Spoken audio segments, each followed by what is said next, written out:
Racing.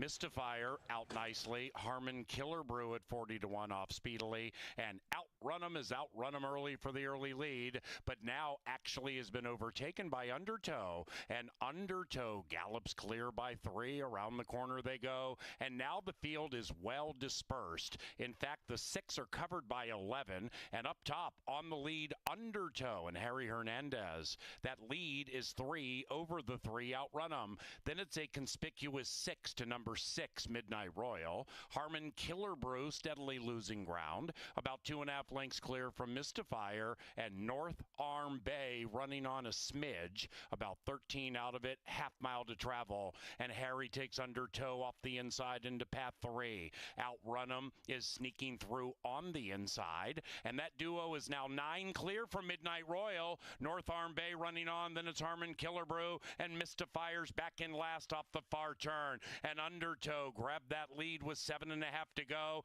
and is about to have company in the shape of Outrun 'em, and the 1-2 favorite Outrun 'em cuts that lead from a half to a neck to a nose, and there he goes. Outrun 'em and Bridgemahan have outrun them at the top of the stretch, opening up by 4, make it 5. It's all ever widening. After that, Undertow, North Arm Bay has the bright colors to the outside for the bottom part of the ticket, but it's Outrun 'em with a commanding lead into the final 75. Outrun 'em has outpaced all of them in race 1. Mystifier from last gets up to fill the exact.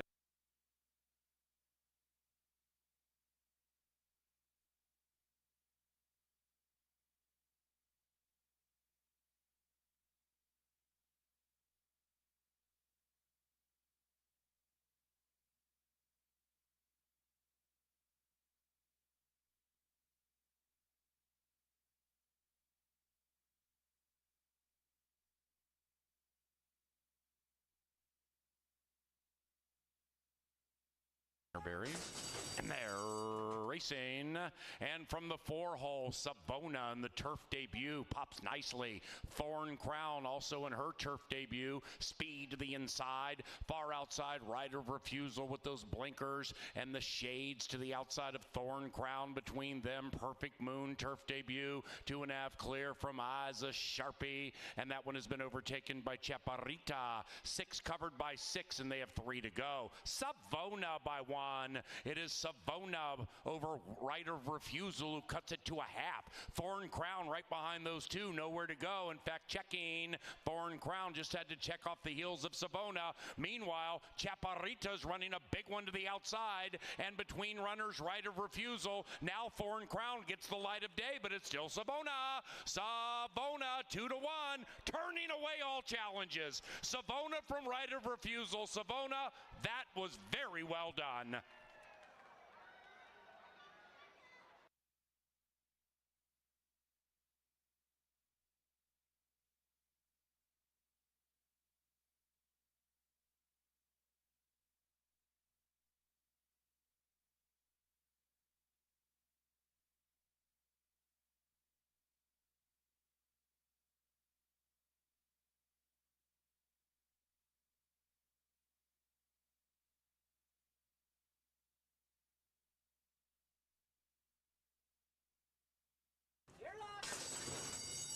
And the racing, and they've broken a line.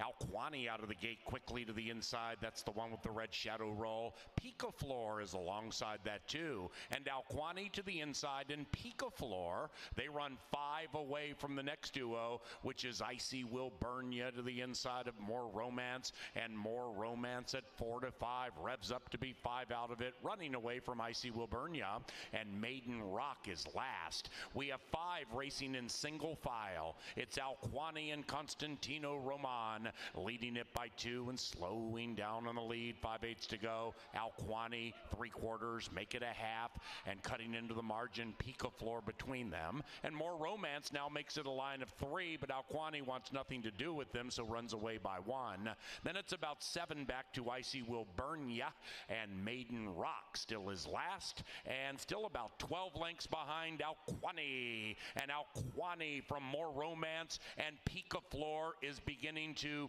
lose ground a bit, about 3 out of it. Picaflor shoved on hard by the rider. Still a mile clear from Icy Wilburnia and Maiden Rock, and round about the quarter pole, Alquani Cruz is along at 7-5, leading it by 3 well off the inside. Now Picaflor is re-engaging to the inside. That's the one with the white face, and Picaflor means business all of a sudden. Outside of that is more romance. Icy Wilburnia running on, likewise for Maiden Rock, and Picaflor has fallen into the lead. Maiden Rock's going to run them all down to the outside. Maiden Rock from last to first, outhouse to penthouse, 15-1. Holy cow.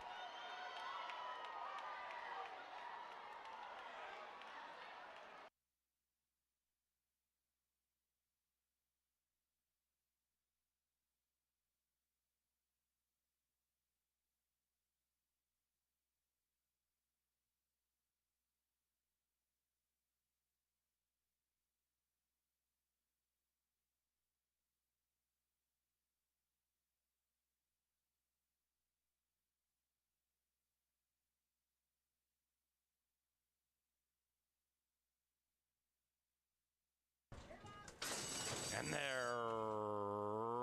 racing, everybody off squarely. Sassy Cat purrs out of the gate at 15-1. Sassy Cat on the lead. Bid for Power, 3.5-1, also showing speed. And AC Doocy are going quickly into the first turn. They're about 4 clear from Mizena. After that, we come to Lila's Lucky Lady. From that 11 spot, neatly got down to the inside, right next to the rail, about 3 lengths from the lead. And to the inside of Rental Pool. And Rental Pool under a very tight pull, about 4 out of it, overtaken by Mizena.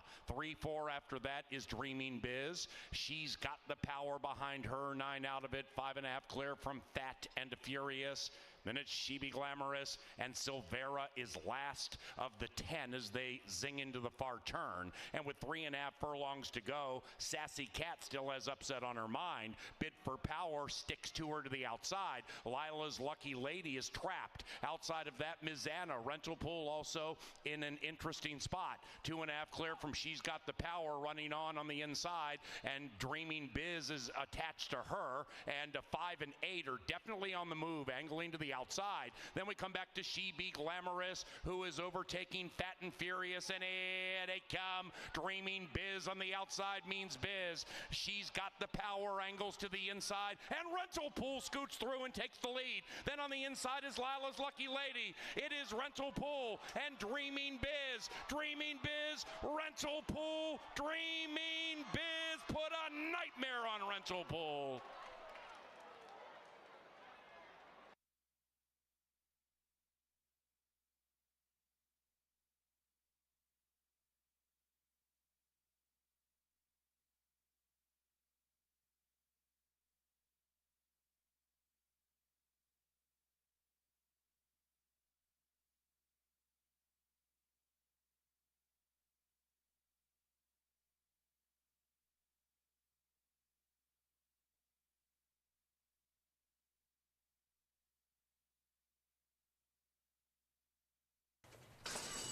And they're racing in the Johnny K. Civil Servant Classic, and zinging out of the gate is Lonely Private, looking to make friends in the winner's enclosure. After that, Gentleman's Secret. The secret's out of the bag in second. May We All with Kelsey, 4 lengths from the lead, and to the outside of Big League Benny. Then we come back to Bold Minister beginning to advance, and the one in last is Canonized. They race in single file and are separated by 8, chasing the 2. It's Lonely Private. And Lonely Private at 1-5 scoots along, leading it by 1. Gentleman's Secret is creeping up to the outside, and 2 and 3 are locked in battle as they head for home. And they're 7 clear from Big League Benny. Outside of that, May We All. Then we come back to Bold Minister, and up goes Gentleman's Secret. Lonely Private trying to fend the challenge and doing okay on the inside. It is Gentleman's Secret and Lonely Private to the line together. Gentleman's Secret and Lonely. It is the 3. Gentleman's Secret in time.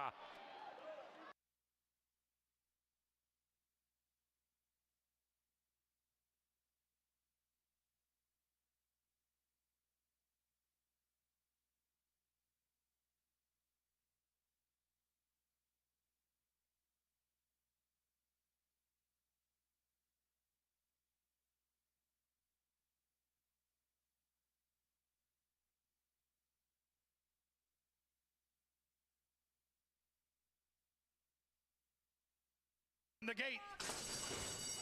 And they're off. Off a little tardy was my KCJJ. To the outside is Irish Dawn showing speed. The other gray is Prize Fighter. And the two grays are going to dictate terms here. Franz is going to track from third. Then we come back to Street Commander. The favorite's got 4 to make up. Another 3 back to West Bay. And at the back of the pack, after that slow start, is my KCJJ. And they go like the wind up the barn side. Prize Fighter on the inside.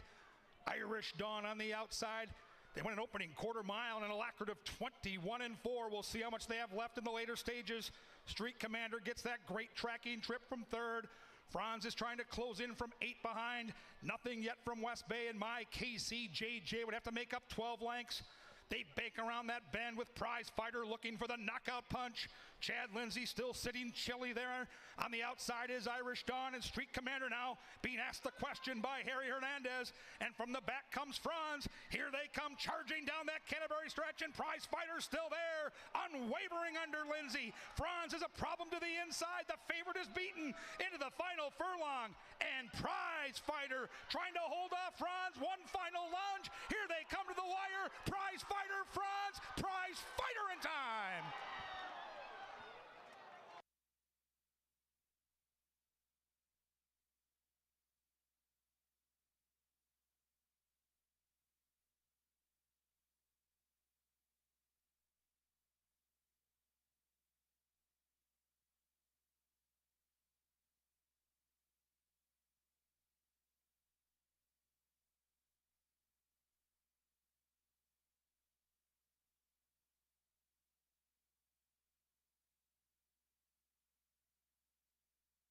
Seven, and here they are. And there they go. Say It Ain't So stumbled shortly after the start. Great beginning for Eyes. A Be Quick, Fellow Gray, Cuervo on Rocks also fast. And outside, Ms. Streaking Eyes, 4 and 5 to decide it. Eyes Up, Be Quick, and Stormy at 3 to 5 prevails.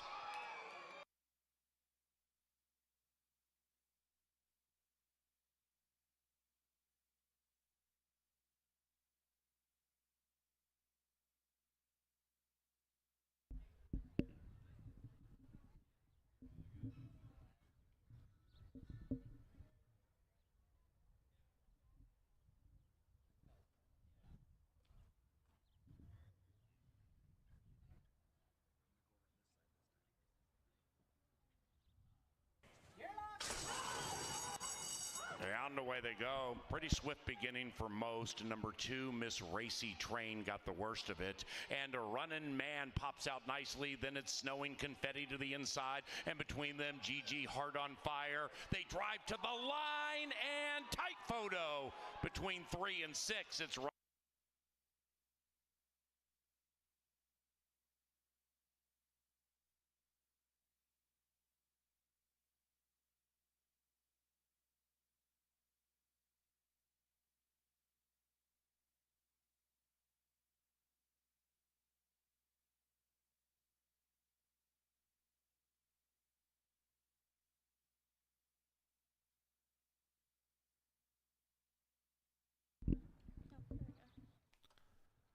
Ladies and gentlemen, please rise as the beautiful Kerrigan Backer leads us in the national anthem.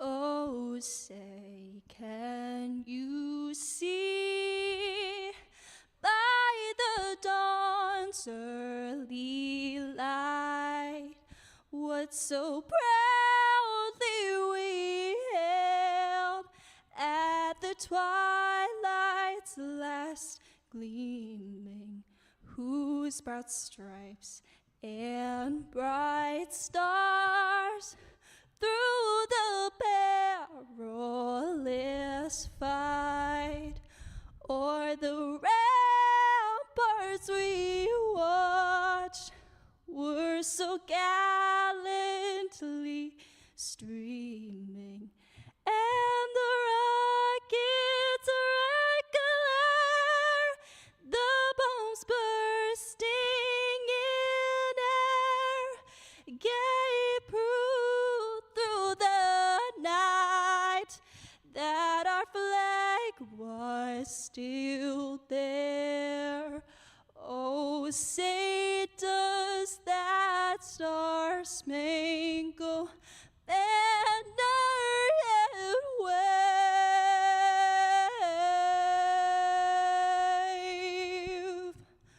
o'er the land of the free and the home of the brave.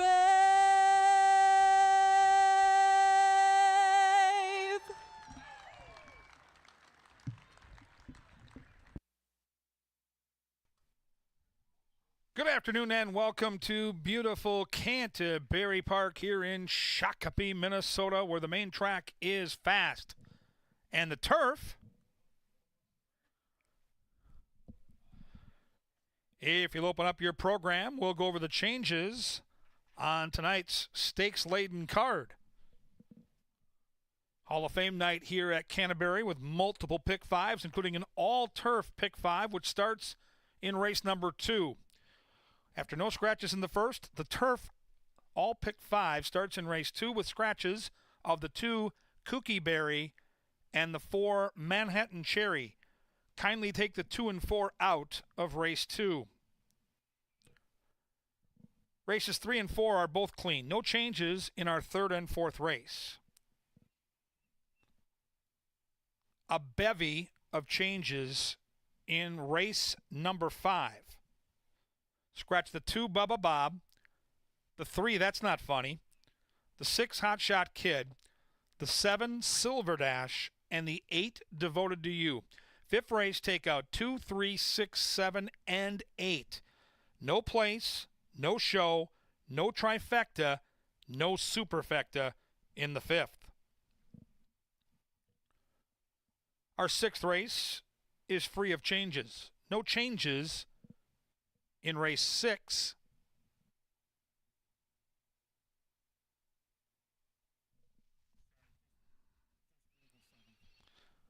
In race 7, we have 3 scratches in the 7th race. Scratch the 3, It's Her Time, the 5, Shabam, and the 8, Charlie's Penny. 3, 5, and 8 are out of race 7.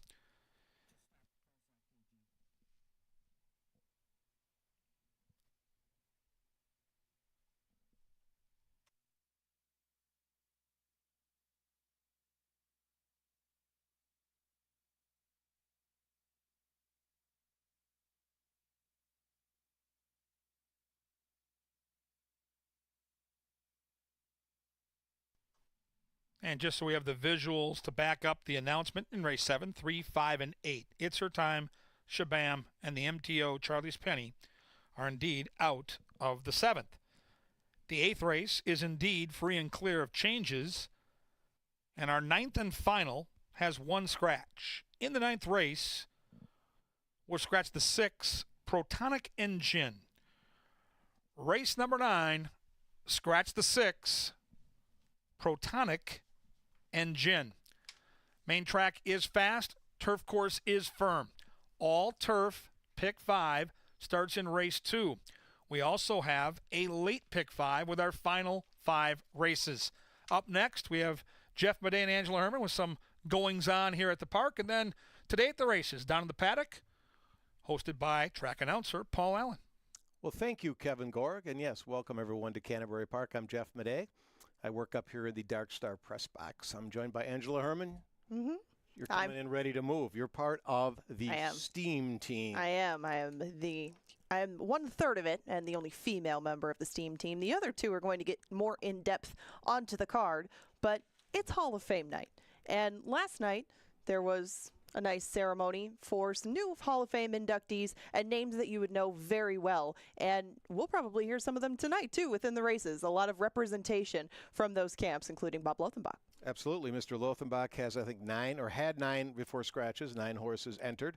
Valerie Lund trained Mr. Jägermeister, who's now in the Hall of Fame. You're going to interview her later on this evening. Mm-hmm. And Rye Eckelberry is here. He'll present the trophy for the Francis Genter Stakes. He's now a member of the Canterbury Hall of Fame. Of course, he retired last year, winning his final race in the final race of the meet at Canterbury Park last year. Yeah, what a way to go out. You'll still see his name in a lot of past performances because he rode a lot of fast Minnesota breds over the years. And very fitting that he and Bob Lothenbach are going to go into the Hall of Fame together for how much they teamed up and how much success they had together. I'm looking forward to everything that's involved in Hall of Fame night. It's a very special time, and when you will get to see some of these names that you recognize, even if they're from the past, it gives you a lot of pride in what we do here at Canterbury and the cool people that are involved in the game. No matter where they came from, they all came together here and made it as special as it is for us. Absolutely a great night. Now, one name you're not going to see, and we need to cover this because I've been asked many times, I know so have you, and that's the absence of Mac Robertson. You'll notice that the horses that he's trained over the years, Cupid's Crush, Xavier Dave, Hotshot Kid is Scratch, you'll see him run tomorrow, but those horses are now running under trainer Nate Quinones. Why is that? Well, Mac was suspended provisionally by a group called HIWU, the Horse Racing Integrity and Welfare Unit, who is the strong arm, the enforcement arm of HISA, which is a private entity created by the federal government to oversee horse racing. We're all in favor of that, right? I mean, we all want this game to be straight on the up and up, but what we didn't sign up for was a lack of due process, which I believe is guaranteed under the U.S. Constitution. Mac was suspended without a split sample and without even being allowed to have a hearing. Now, so he's waiting for that hearing to happen. I think when they do, they'll solve this problem and Mac will be back. But so he's provisionally suspended. You're not going to see his name on these horses, but he did a great job getting the horses like Cupid's Crush ready for tonight. Xavier Dave, I think, is extremely talented. That race is going to get weird because there's only 3 horses, and it becomes very difficult to handicap. Right. But we also should mention that if you're using the app on your phone, and you should use the app on your phone, great bonus tonight. Now, you need to register, but if you bet $100, you will get back $20 for free, just for betting your $100. But you need to register. So when you go into that app, just click on the buttons on the top. It'll drop down all the offers. Register for the Canterbury offer, which is available today and again tomorrow. So if you're here tomorrow and you bet another $100, they give you $20 free. It's a 20% rebate. It's a super great offer, I think. Oh, absolutely. I mean, if you're going to bet it anyway, and you should be if you're watching this, get some money back for your efforts. And we have a lot of options to get to that $100. It's not just win bets or anything like that. Just make sure that you do register, whether you're on your computer, go to promos and register, or if you are on your phone, click that little dot. You'll see promotions. You can enter, or you can register for it there too. And a couple of the wagers that are involved tonight, a very special one that we don't normally have is a turf pick 5. That's races 2, 3, 5, 6, and 7, and that's in addition to the wagers that you just saw on the screen. That's being the post time pick 4 and the pick 5. Both of those are 10% takeout as well. They span the duration of the card, and the scratches to change some things a little bit towards the middle, as you mentioned. But really, a lot of the rest of it is unfettered. And I thought that the 6th in particular, it might be a separator race in a couple of these sequences. It's a difficult turf sprint. There's a lot of different angles you can take in it. It's a full field. And I think that this is going to be the place where you're going to want to spread. It's where I did in the pick 4. We'll talk about that later. And I'm sure that Kevin has some insight into the 6th as well. But if you haven't taken a look, you better get started because those 10% takeout wagers start in the 1st. Now, that's Jeff's business behind me, really. It's a handicapping tournament.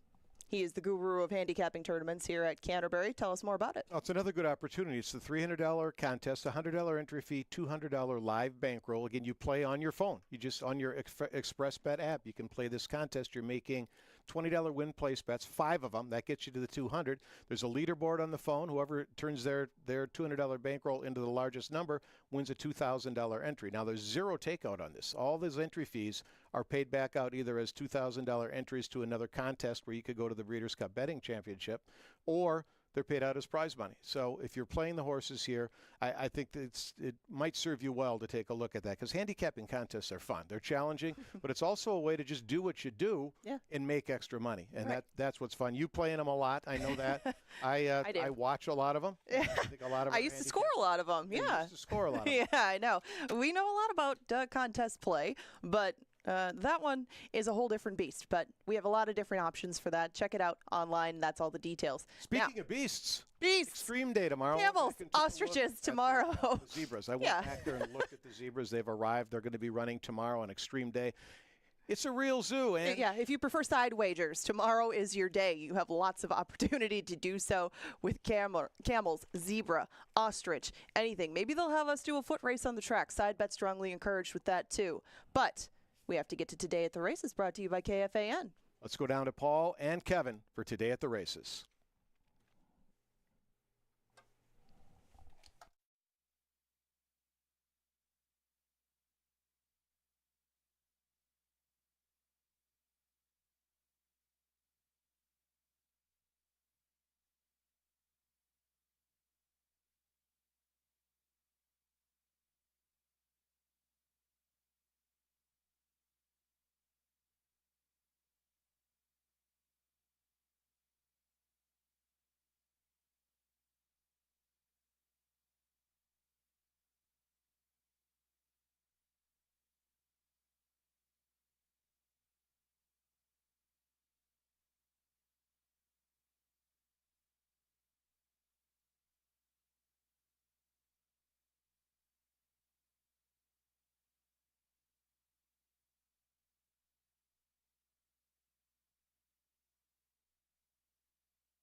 A wonderful Saturday in the park is underway at Canterbury Park. We thank Angela and Jeffrey for setting us up. With Kevin Gorg, I'm Paul Allen. HOF Day, a racing night after we had a Hall of Fame ceremony here at Canterbury last night. And Bob Lothenbach of Lothenbach Stables, he went into the Canterbury Hall of Fame. So did the horse, Mr. Jägermeister. And one of my all-time favorite riders here, Rye Eckleberry. He went into the Canterbury Hall of Fame. I think you're going to have a chance to chat with him later, and good afternoon. Good afternoon. Yeah, all three of, Valerie Lund will speak for the horse, Mr. Jägermeister, but Rye Eckleberry will be out with us in the paddock or the winner's circle having a conversation. We'll get Bob Lothenbach later after one of his numerous horses enter today, wins a race. I think it's fairly likely that that'll happen. We've got Scott Hazelton here from FanDuel TV in Keeneland. He'll join Angela in the third race paddock. So, yeah, the stars are aligning. It's a very glitzy night. It's a stakes-laden card, and it's going to be a lot of fun. And one of the many things I respect about Rye Eckleberry was Rye retired about this time last year, in fact, September last year. In fact, he won the final race of the season. He did. On closing day. So last year, I think he won 145 races last year. So, wow. I mean, he's right on top of his game.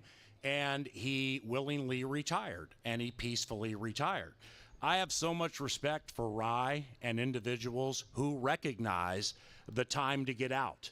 You know, I mean, it's whether we're playing horses, we're playing blackjack in the casino, whatever it is, the ability to recognize now is the time to stop, not only because he was tall and he was battling weight, but he has young children traveling around the country, and that takes a lot of fortitude to do that, man. Well, especially in sports, because they're all such great competitors. And I think of maybe one of the all-time greats being Tom Brady, right? You're a football guy. You're the Vikings voice on the radio. Tom Brady, as good as I've ever seen at the sport of football, probably stayed a year too long. Yeah. I mean, not just the off-the-field drama, but the way it went on the field. Brett Favre. It's very hard to leave especially when you're good at what you do. And so, yeah, tip of the hat to Rye Huckleberry, one of the best riders we ever had here, No doubt. and just a quality human being. So it'll be fun to catch up with Rye and fun to celebrate those Hall of Famers on a very cool card. All right, 9 for you today. Fast Main Track Firm Turf Course. Tomorrow, Family Day, Extreme Day with ostrich, camel, and zebra racing after 3 of the races. So that's quite the spectacle. We begin tomorrow at 1. And here in the first race, we have no scratches, no jockey changes to begin the post-time pick 4. I pick at 146. I'm on 146. Kevin is on number 6, Sweet Analyzer, with Jermaine Bridgman riding for Brucey. What do you like about this one? Well, it looks like the horse probably needed that last start, and I was bullish on Jose Patio on July the 1st, and this horse ran third, beaten 13, but certainly looks like a horse that should improve. 7 starts over the main track, has hit the trifecta in 5. You get the outside attack post. You get a horse that's going to finish the race. And in a race that's very nondescript in terms of past performances, I kind of fell into that one. And, yeah, I do pull for Bruce Reekin, one of the real good guys on the backside. So I'll go 6-3-1 with no real serious conviction. And I'm going to take number 1, Angel of Attack. No win bet here. We'll use it in my pick 4. And there's not really much to say outside of the leading trainer handles this one. We're not on the turf. We're sprinting. I mean, it's a complete change from last time. But the second start for maidens for trainer Joel Burnt, he wins 32% of the time. So in a field where I'd struggled trying to figure out what to do, I took that one first. Already below 0 second, Sweet Analyzer third. Now, number 3, BL's Concerto. This horse might go favored. What I thought was interesting about this one is they dropped him in class last time, and he showed really good speed, 22.4, 46 and change. Then he stopped, and Harry jumps back on. So it's not like we have a million horses in this race. But, I mean, Hernandez, the leading rider, is like, you know what, I'll give that a try again. Back up in class. I don't know. It's 5-2. It's too low for me. What do you think of that one? I think he's the most dangerous horse in the race because he's lone speed. Now, I don't know if it's going to play out that way because your 1 is a complete X factor. Yeah. But if the 3 runs like he did last time, he is going to be loose in a 5.5 furlong race. And in a race like this where nobody's really proven they can do much of anything at crunch time, why not have the lead? So I think the 3 is, without a doubt, the horse to beat. Now, race number 2, we go to that firm turf course and the rails all the way in. Here we scratch numbers 2 and 4, scratch 2 and 4 in race number 2. And with this one, when I handicapped it before the scratches, first thing I wrote down is how do you handle the 3 big droppers? It was Kooky Berry, Manhattan Cherry, and there was one other. Well, now there's just big dropper because those 2 scratched. I went with number 6, Like Fine Wine, got Burnt and Lothenbach, HOF sweeping the double. What about you?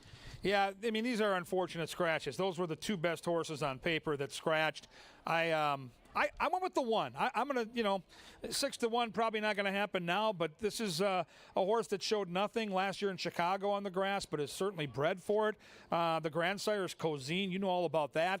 Mud last time, ran a pretty good race. I don't know. I think there's some speed there. I think Luis Valenzuela's good out of the gate, and I'm a big, big fan of trainer Cody Rosine. So in a race where, once again, in these opening 2 races, I don't see a lot of rising superstars. I see horses looking to figure it out. I think the 1's in a really good spot to save ground and to pounce on the lead. Yeah.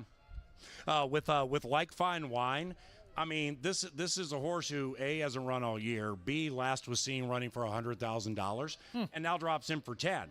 All I can say, there are a lot of horses in the Burnt barn, and we're approaching the midway point of the season. So we've seen some Burnt horses the last couple of weeks where you're like, wow, don't expect that horse to be in. Now this horse being in for 10, I mean, you could put this horse in for 5, and it might not be claimed. But nevertheless, those horses have been doing pretty well. And from an ownership standpoint, if you're HOF Bob Lothenbach and this horse gets claimed for 10 grand and you win the race, that's a $16,000 scoop. So, I mean, that's not a terrible scoop. That's fair. As the business goes of having a lot of horses. So, really, I didn't like much after the scratches, so I went with, I originally liked the 2, but I'll go 6-1-5. What about the third race, race number 3, the final race before we get into stakes festivities, and leg 3 of that 10% takeout post-time pick 4, sprinting on the turf, Senor Spotty, and we're on number 1, Future Perfect. Yeah, I love these turf sprints. We run some really cool races in these short grass events, and if you're good enough to chase Bodenheimer, you're good enough to win this race. This is a claiming race. Bodenheimer is a stakes, if not maybe an allowance horse, high-level allowance horse. And they went 56-1 last time. Bodenheimer came back to win impressively a week and change ago. So I think Future Perfect is in a great spot for victory here. Gallardo's a sneaky good jockey. If you're new to Canterbury and you understand how good Harry Hernandez is, you get the Q and all those cool jockeys at the top of the train. But I'll tell you right now, do not sleep on Eduardo Gallardo. I go 1, 4, and 2, and I like the 1 a lot tonight. Yep, and when you watch back the Bodenheimer win, and Bodenheimer, I mean, he looks like a really, really nice horse. He's just gotten so good of late. This Future Perfect tried to keep up with him the best he could, and it's kind of like Bodenheimer ran him into the ground, just kind of broke his spirit near the top of the lane, but Future Perfect kept on churning. Now, that was his first race in like 9 or 10 months. So, fortunately, there are 2 works between because I think that kind of minimizes the bounce chance off what I thought was a pretty good race by Future Perfect last time. And from the inside, he's going to gun, and they're going to gun right out to the lead. So this could be a very interesting race. 1, 5, and 4 for me. The 4th race is the 33rd running of the Francis Genter Stakes. It's one of 4 stakes races we have tonight. This one for $50,000. Cupid's Crush, looking to win 4 in a row. Kevin and I both selected Cupid's Crush. She'll be heavily favored. Can this be the graveyard of favorites for only one race like Saratoga's been for everybody today? Yeah. Or is it Cupid's Crush? Is that filly a cinch? Because Anna Lee, when Anna Lee won, you could tell that she's on the fast track to something good. But does that mean race 2? I don't think it does. 5-3-2. And let's not forget Lover Girl, the 2-horse in this race. Last year, fair and square beat Cupid's Crush. And maybe Lover Girl wasn't fully cranked for that allowance race, and they were pointing to this race all along. So, yes, Cupid's Crush is going to be 2-5. Yes, this horse is a really nice horse, but it's not a free space on the bingo card. I'm sorry. Lover Girl is good enough to beat her. We already know that.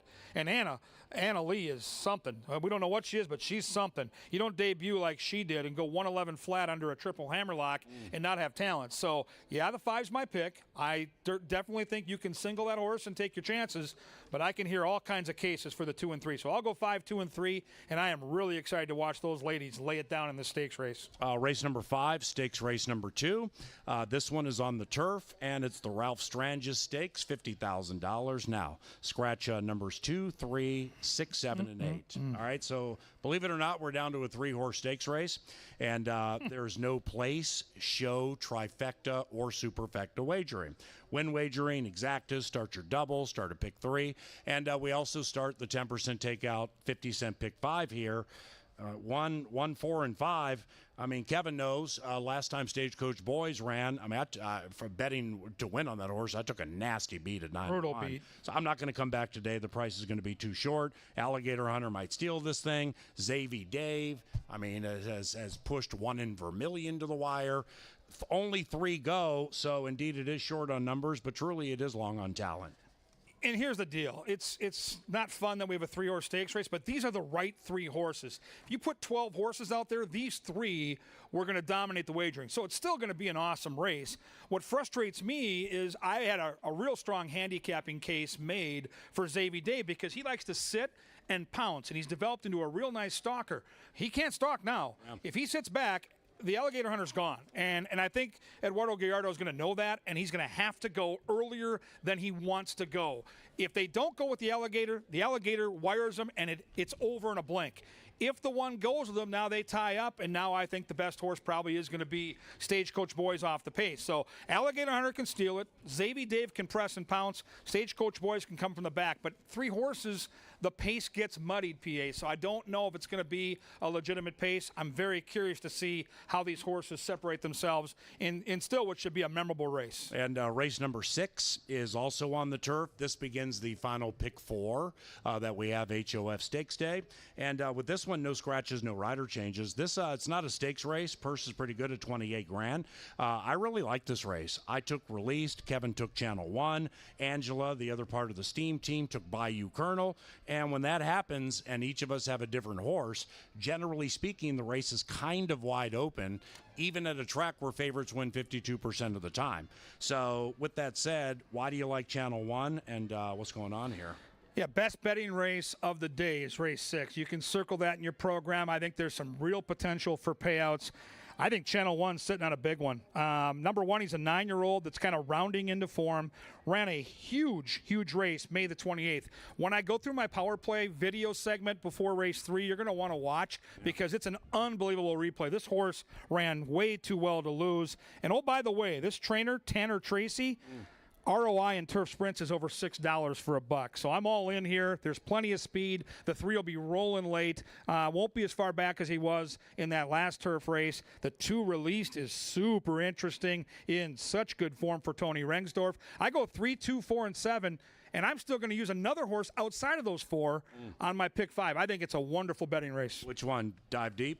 I'm going to go down inside to Samurai Mike because everything Nevada Litvin puts on the track seems to run right now and does so at prices. Yeah, you know what? I picked it 2-3-1. I'm not going to back off that. Now, Released, as we mentioned earlier with that horse who came out of the Bodenheimer race, Released went nose-to-nose with Bodenheimer until about 300 yards left in the race and only lost by 2. Bodenheimer's a really, really nice horse, and he's improving rapidly. So I like that inside speed. I think he'll get the lead early.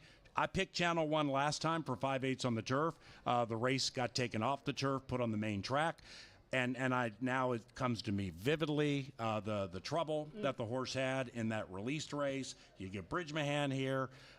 Lindy goes down inside to Samurai Mike. So Kevin makes a really, really good point on Channel 1 on the turf. That's an excellent point. 2-3-1 for me. Molly's Angel, though. Mr. Mattson sitting over there happy nobody picked Molly's Angel. Big smile on his face as always, right? When you're sitting on that much money every day when he comes to the track. No doubt. He's got that smile going. He knows. Yeah. He'll see me in the winner's circle later. He knows. Race number 7, the Minnesota Turf Distaff. It's the 7th running. The defending champ, number 2, Midnight Current. She also was the horse of the year last year. So here we scratch 3, 5, and 8. 3, 5, and 8. We are relegated to 5 of them, correct? Yeah, we got 5 of them, so no superfecta wagering. 6. We got 1, 2, 3. Yeah, we got 6 of them. I'm taking Let's Skedaddle to upset her stablemate, Midnight Current. It's kind of a gut play because Let's Skedaddle can run with Midnight Current. She couldn't last year, but she's beaten her before. Midnight Current is rounding into form. That's my opinion.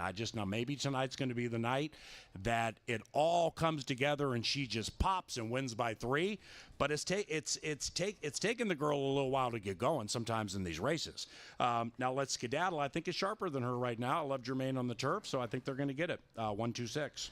Yeah, interesting Civil War inside. You mentioned Pete's got the outside horse, Molly's Angel. He's also got She's My Warrior. He's got a front runner and he's got a closer. He's got both sides of that race covered. Bottom line is, if Midnight Current is who we think she is, to quote your guy, Denny Green, doesn't matter what these other horses are going to do because she's just too good. They ain't getting off the hook. They're not going to beat her. So we'll see if she gets beat again. Back-to-back seconds after she dominated at this track last year. 3rd time off the bench. Older mare that knows how to win.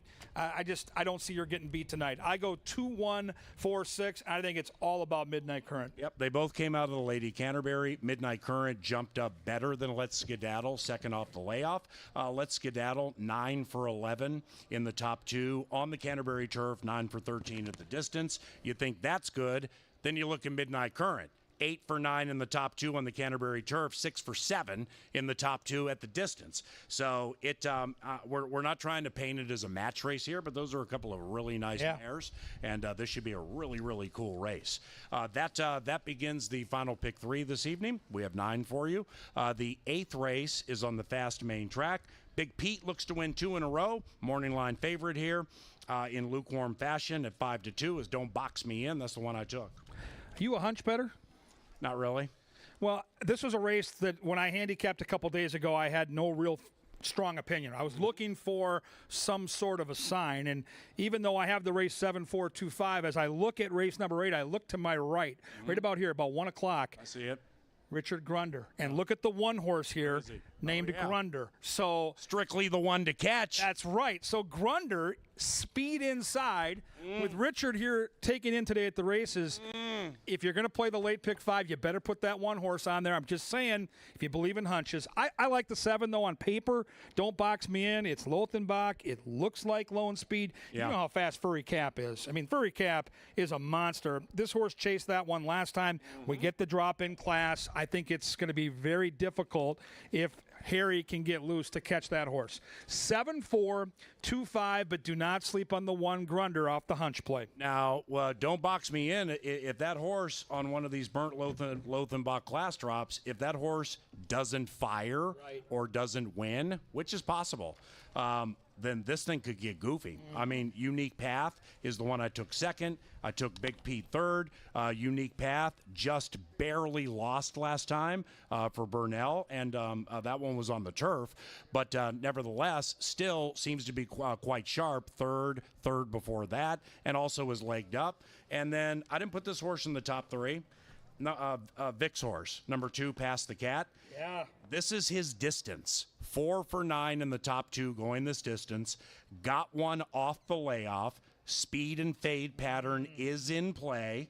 LAV comes back, but I mean, you're a half off in slow fractions, 23 and change. But then they picked it up to 46 and change, still kind of in the same spot. Then everything fell apart. This one will be tighter. This one will be better. And I'm just saying, don't sleep on number 2 when it comes to specifically trifectas and or superfectas. All right, let's wrap it up with the 9th. It is the $50,000 Victor S. Myers Stakes. Scratch number 6, Protonic and Gin. Scratch number 6, Protonic and Gin. Sir Sterling in search of his 3rd consecutive win. Roses by Liam in search of his 2nd consecutive win. What are you going to do? I see an awful lot of speed, Paul.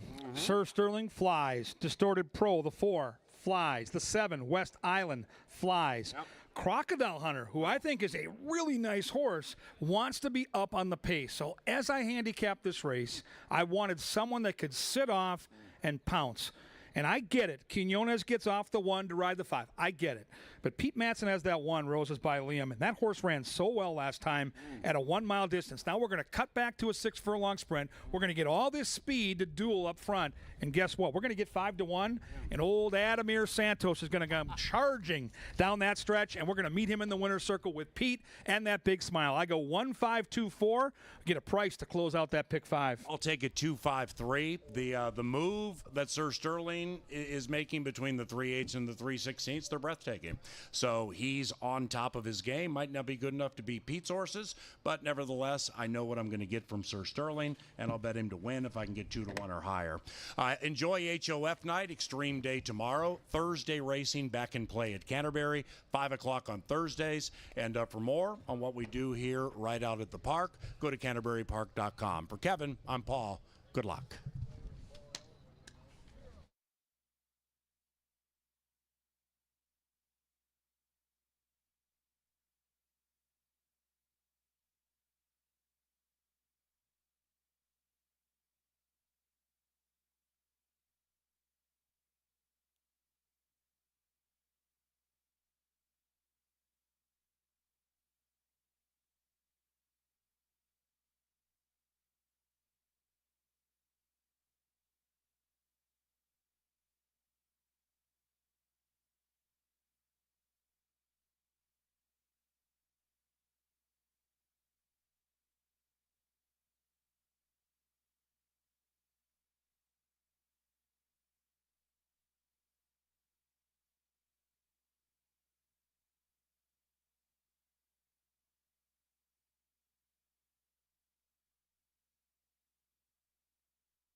Welcome to Hall of Fame Saturday at Canterbury Park.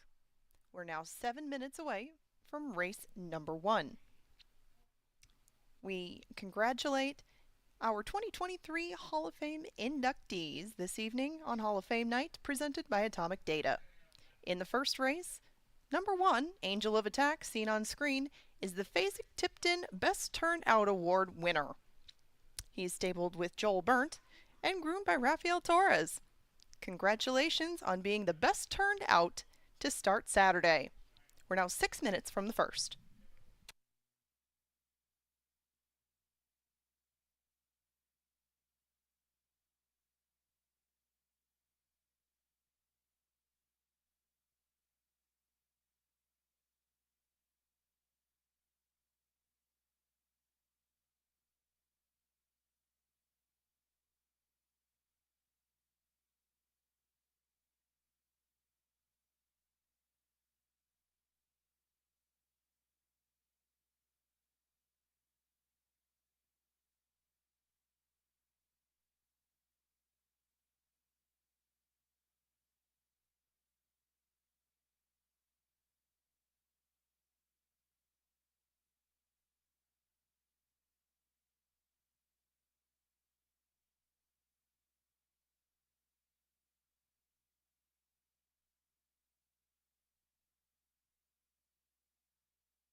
Pick 4 time now, Canterbury. That post time pick 4 with the 10% takeout. Such a great value for you, the horse player. We're gonna single Cupid's Crush on the back end, and I talked about this a few moments ago. I can hear options that include the 2 or 3 in that race, but I wanted to spread early because I didn't have a strong opinion in this first race, and then hone in late. So you can see the ticket starts big, gets down to the small side. It's only $12, so you can modify it any way you want. But in the first race, we're going to use 1, 3, 4, and 6. Don't love the 6. I think there are some upset potential here in the first. Second race, 1, 6, and 8. Same type of race. Nondescript maidens. I wanted to cover all my bases. Leg 3, I like the 1 an awful lot. The 4 is the one I fear. And then, Cupid's Crush. I just think she's just too sharp right now. If you wanted to add 2 or 3 there, I could definitely hear you, and that ticket would go up on each horse $12. So this one is a $12 bet with the single of Cupid's Crush. With that horse likely winning, it's probably only going to pay $60, $80 to a couple $100, but it's a great way to start the day with that 10% takeout. Folks, you can't win it if you don't get it at the post time pick 4, and this awesome card start in just 4 minutes.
2 minutes to race time. Hall of Fame Day at Canterbury Park, and our signature stake series continue.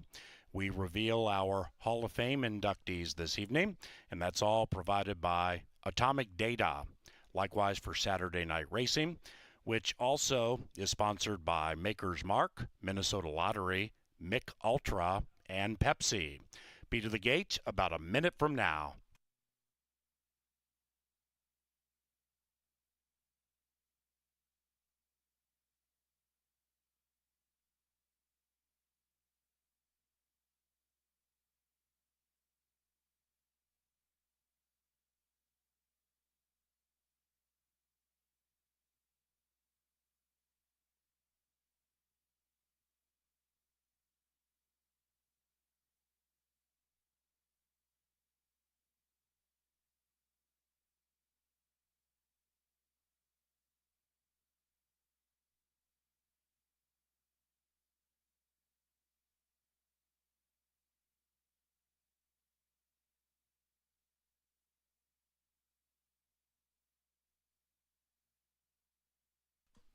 And the horses are at the starting gate. It's post time. Post time for Saturday at Canterbury Park. Each Saturday, $2 off all the by-the-glass wine and sparkling options, including Kim Crawford, Miomi, Woodbridge, and Ruffino. So enjoy responsibly as you watch and wager and be a part of racing history. It's the first of 9, and Sweet Analyzer is even money.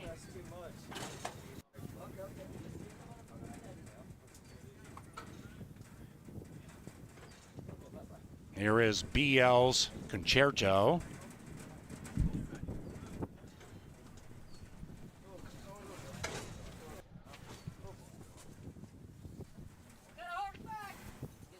Six-pack on a sultry Saturday in Shakopee. Good luck. And they're racing. BL's Concerto missed it, started in last, but now is revving up. Arvu's Taboo finds the front by a length, make it length and a half, make it 2. Arvu's Taboo gets down to the inside with the lead. Here comes BL's Concerto with Harry revving up from last to a joint second. To the outside of Artie below 0, right behind them, Sweet Analyzer prowling. Prestigiously Wild second last, an Angel of Attack on that class drop. 10 out of it. They're midway through the turn and approaching the top of the stretch in the first on a Saturday at Canterbury Park. Arvu's Taboo at 3-1. Locks up with Artie below 0 at 5-1, and they are 5 clear from Sweet Analyzer at 8-5. BL's Concerto starting to feel the heat. Angel of Attack running on but a mile out of it, and we're down to 2. It is Artie below 0. Arvu's Taboo to the inside. They're nose to nose in the final 50. It is Artie below 0 putting a chill over the field.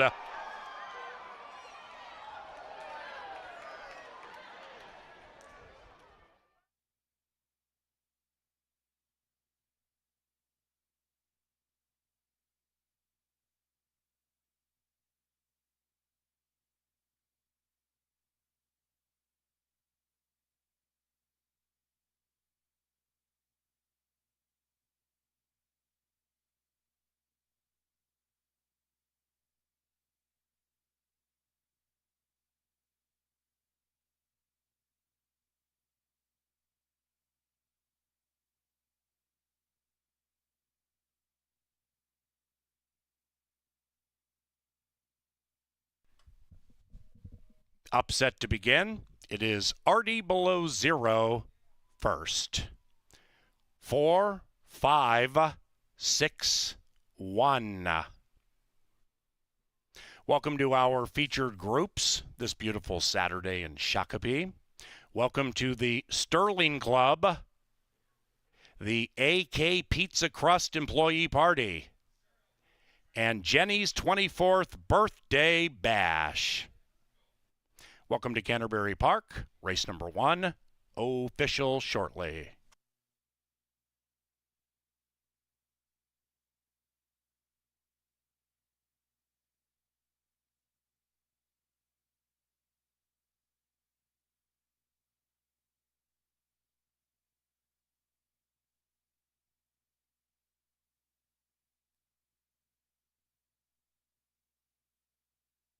The post time pick 4 begins with a 5-1 outsider, paid $13.60.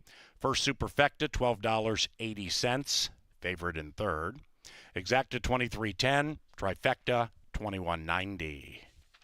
Race number 2 is the first turf race tonight. This begins the all-turf pick 5. And that'll be on races 2, 3, 5, 6, and 7. Just 10% takeout. 50-cent all-turf pick 5, about 20 minutes from now. Scratch numbers 2 and 4. Race 2, sponsored by Apple Autos, the official vehicle supplier to Canterbury Park.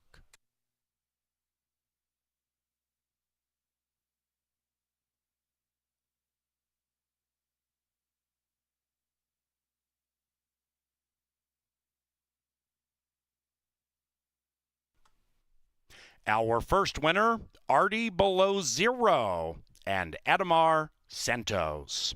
The winning owners, Thomas and Janet Aguilera, and the winning trainer, Larry Donlin. Artie Below Zero is a 4-year-old brown gelding by We Miss Artie out of Little Egypt, bred in Minnesota by the winning owners, Thomas and Janet Aguilera.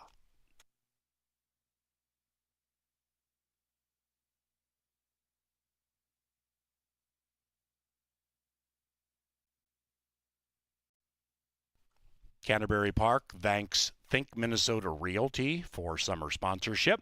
And if you're looking for a new home, cabin, or land, please go to thinkminnesota.com.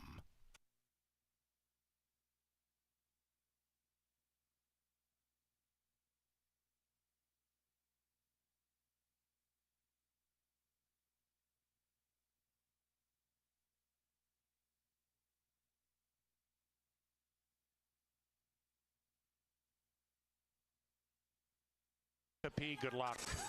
And they're racing. BL's Concerto missed it, started in last, but now is revving up. Arvu's Taboo finds the front by a length, make it length and a half, make it 2. Arvu's Taboo gets down to the inside with the lead. Here comes BL's Concerto with Harry revving up from last to a joint second to the outside of Artie Below Zero. Right behind them, Sweet Analyzer prowling, Prestigiously Wild second last, an Angel of Attack on that class drop, 10 out of it. They're midway through the turn and approaching the top of the stretch in the first on a Saturday at Canterbury Park. Arvu's Taboo at 3-1 locks up with Artie Below Zero at 5-1, and they are 5 clear from Sweet Analyzer at 8-5. BL's Concerto starting to feel the heat. Angel of Attack running on, but a mile out of it, and we're down to 2. It is Artie Below Zero. Arvu's Taboo to the inside. They're nose to nose in the final 50. It is Artie Below Zero putting a chill over the field.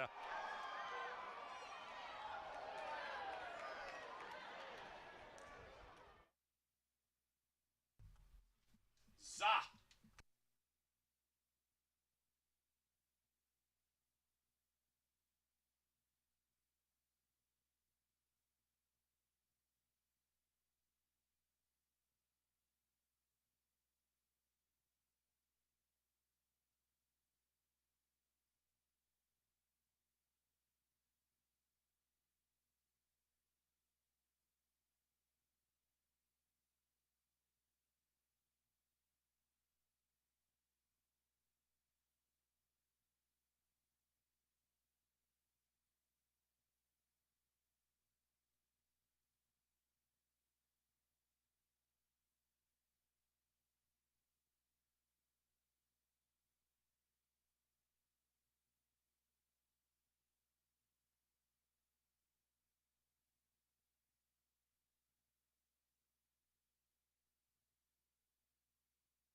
What's he doing?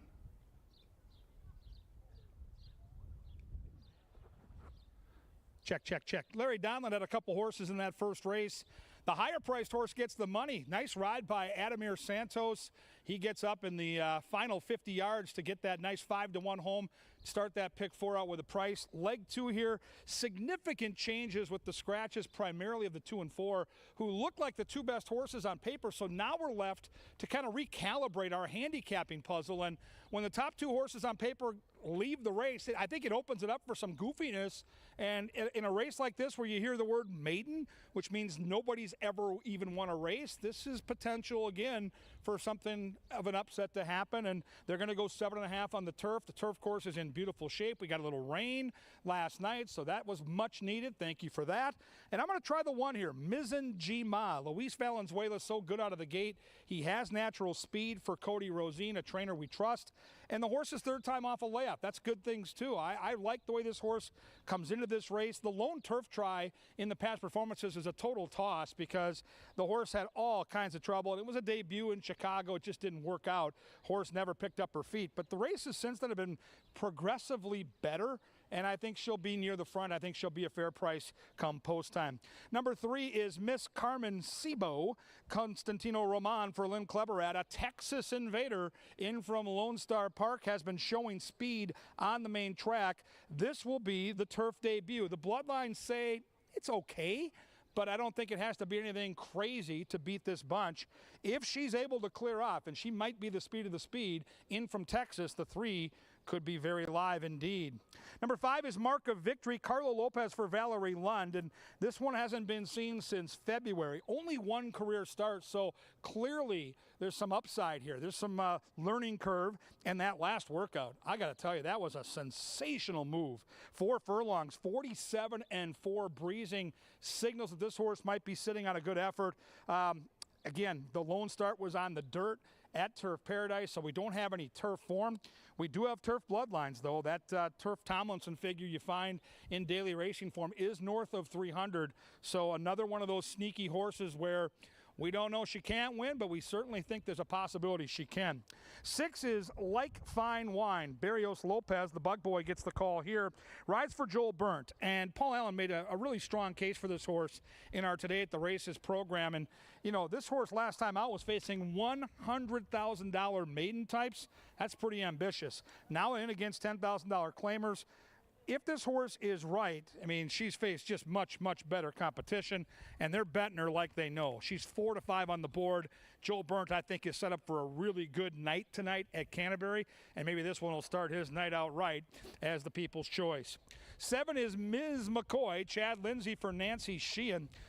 This is the 4-year-old debut. 3 tries as a 3-year-old, all on the dirt, all decent efforts. So another lightly raced horse that has some potential and, you know, makes a decent impression down here at 14-1. Fans are betting the 8 horse. Angela likes this one. This is Delusional Dream. Izzy Hernandez, the other Nancy Sheehan horse. And, you know, the last couple of efforts were on a muddy track, and that's really not an indicator of what a horse can do on the turf. If you go back to those turf races in 2022, those speed figures put the 8 right in the mix here, so absolutely, positively has a chance. I'll say this, you know, I got a little extra time here. A couple horses have caught my eye, and specifically this 3 horse. And this is that invader from Lone Star. Really makes a good physical impression down here. The ears are up. The muscle tone is outstanding, and I love the healthy coat. That horse catches my eye, and so does my top pick. I like the way the 1 is warming to the task here. I like the arch neck. I like the dappling on the hind quarters. So 1 and 3 caught my eye. I get it with the 6. It's Joel Burnt. It's a horse that, if right on the class drop, is going to be tough. But I thought the inside 2 horses both made the best impression down here in the walking ring. Fillies and mares traveling 7.5 furlongs. This is a maiden race. Someone's going to get their career first victory, and on to stardom they go. The most important thing right now, though, is it's the all-turf pick 5. The all-turf pick 5 starts right here and right now. And if you want to play an all-turf pick 5, you have to start with this race right here. We'll take a break after the first couple, and I'll get to my ticket here in just a moment. Horses head down the tunnel right now. Soon they'll be on the track, and we'll get the bugler as we are set for a big night of stakes action, which includes this all-turf pick 5 right here.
That is our bugler, Sir Leonard Dykert. Brings them onto the track, then to a firm turf course to begin the 50-cent all-turf pick 5. Only 10% takeout. It's on races 2, 3, 5, 6, and 7, and sands numbers 2 and 4. To the gate about 5 minutes from now.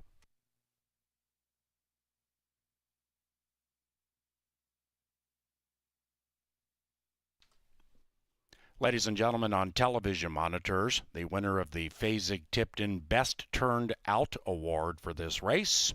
It is number 6, Like Fine Wine, conditioned by Joel Burnt and impeccably handled by his daughter and groom, Kelsey. Good luck, Like Fine Wine.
Never gets old watching that, Val, does it? Now, you've had a lot of fast horses, you've won a lot of races, but you were really involved with Mr. Jägermeister right from day one. How much more special does that make it for you?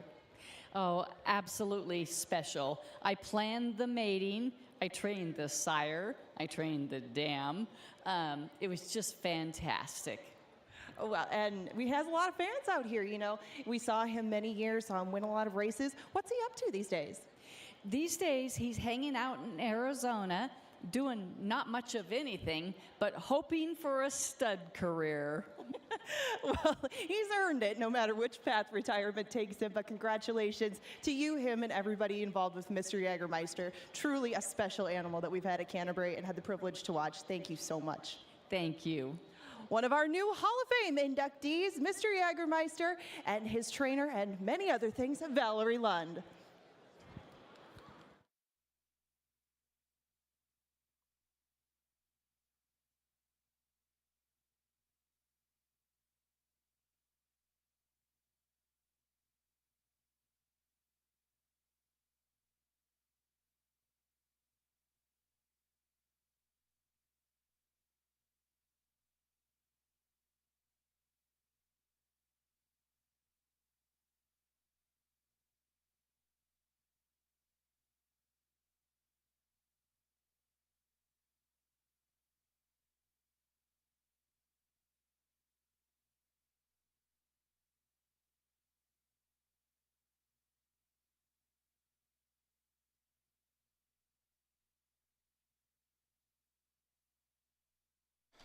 All turf pick 5, guys, and already approaching $15,000 in this pick 5 pool. The turf races are 2, 3, 5, 6, and 7. It starts right here. I'm going to use 1, 6, and 8 in a race where I didn't see a lot of confirmed form. I wanted to spread a little bit. I'm bullish on the 1 in race 3. I fear the 4 a little bit, so I'll use those 2. In the 5th race, we're going to single, and we're going to single Stagecoach Boys with the scratches. I think he gets the trip now. 6th is wide open. Turf Sprint, I think, can go a lot of different ways. I'll use 1, 2, 3, 4, and 7. And in the 7th, if we're still alive, this thing could pay. We'll use the 2 Lothenbachs to the inside. Let's skedaddle in Midnight Current. 1, 6, 8 with 1, 4 with 5. Spread in that 6. 1, 2, 3, 4, 7. 1 and 2 in the last. Turf Pick 5, races 2, 3, 5, 6, and 7. If you're on the machines, there's a separate button for this all-turf Pick 5. And, guys, it's such a value with that low takeout. And there's going to be, by the time the betting gets done, 15, 20, 25,000 at least, if not more, in this pool. It's building right now as we get those tickets ready. We've still got a couple of minutes. Play the all-turf Pick 5 and have a great time here at Canterbury.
They've reached the gate, and it is post time for race number 2. Good luck with the 50-cent all-turf Pick 5. Like Fine Wine, the heavy favorite.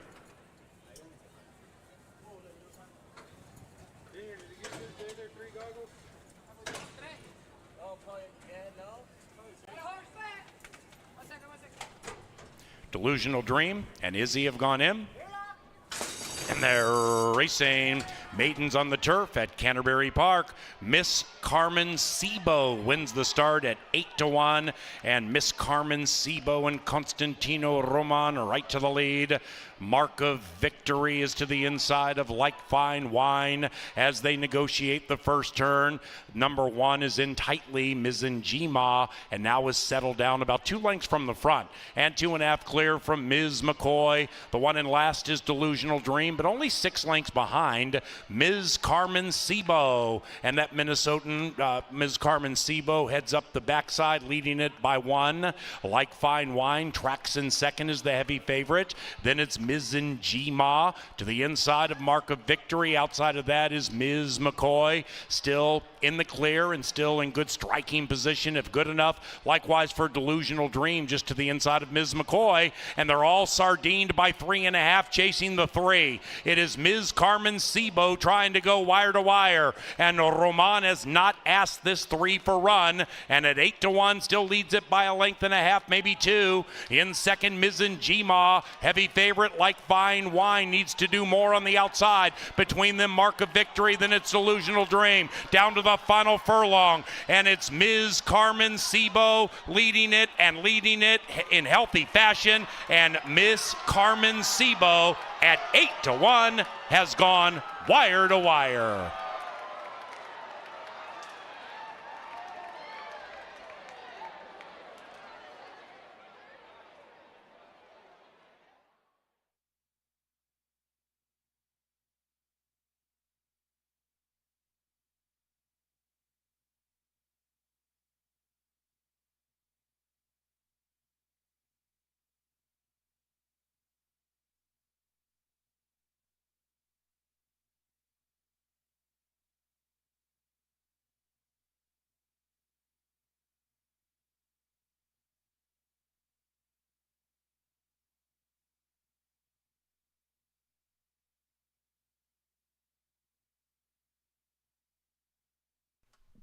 Number 3, Miss Carmen Sebo. Made her turf debut and she liked it first. 3-6-8-1.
Race 2 is official.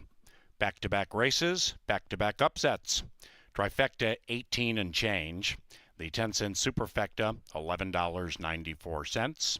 4-3 double $83.10. $83 for a buck. And the exacta paid $25.50, favorite on the bottom.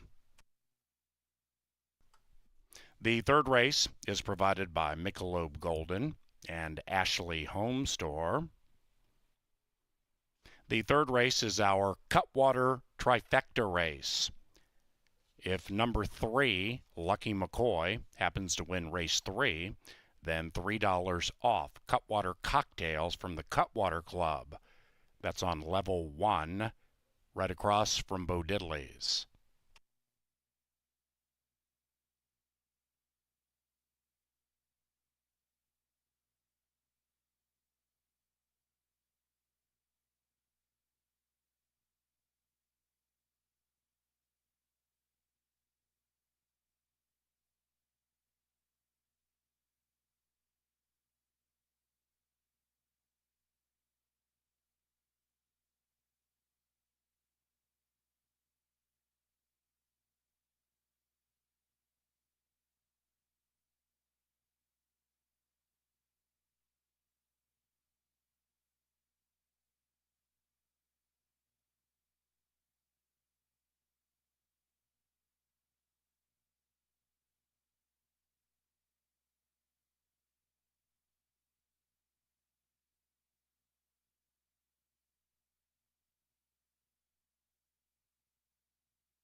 And into the winner's circle, Miss Carmen Sebo and Constantino Roman. The winning trainer, Lynn Kleberad, and the winning owners, Lori Bravo and Mr. Dale Shenian. Miss Carmen Sebo is a 3-year-old brown filly by Escaper out of Street Reflection. Bred in Minnesota by Bravo and Shenian.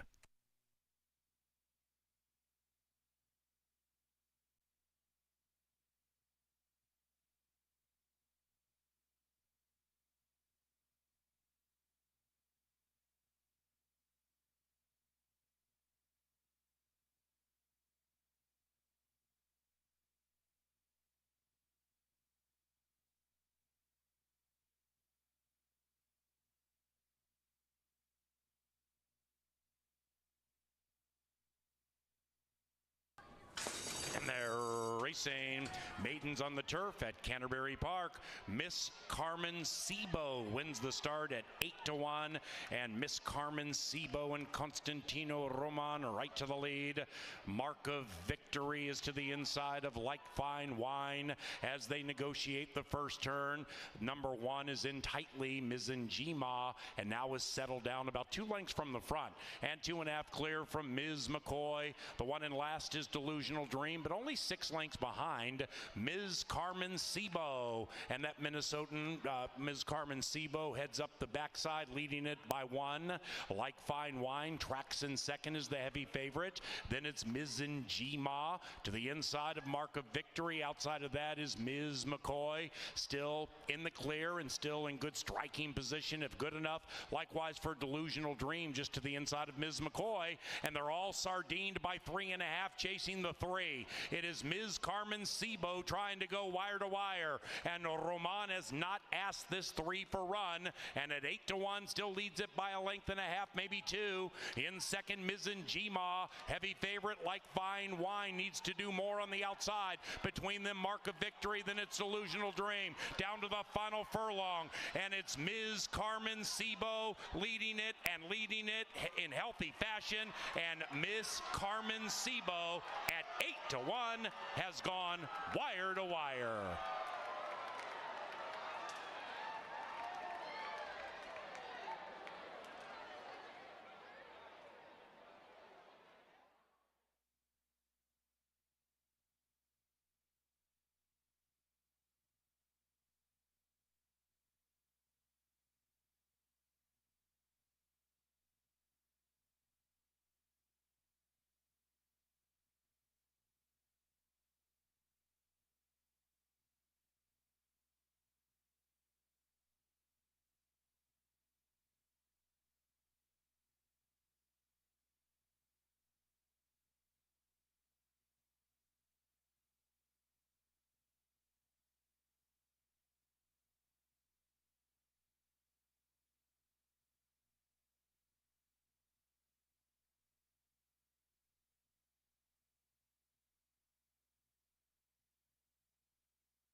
Ladies and gentlemen, here in the third race, number 5, Star of Stars, is now ridden by Constantino Roman.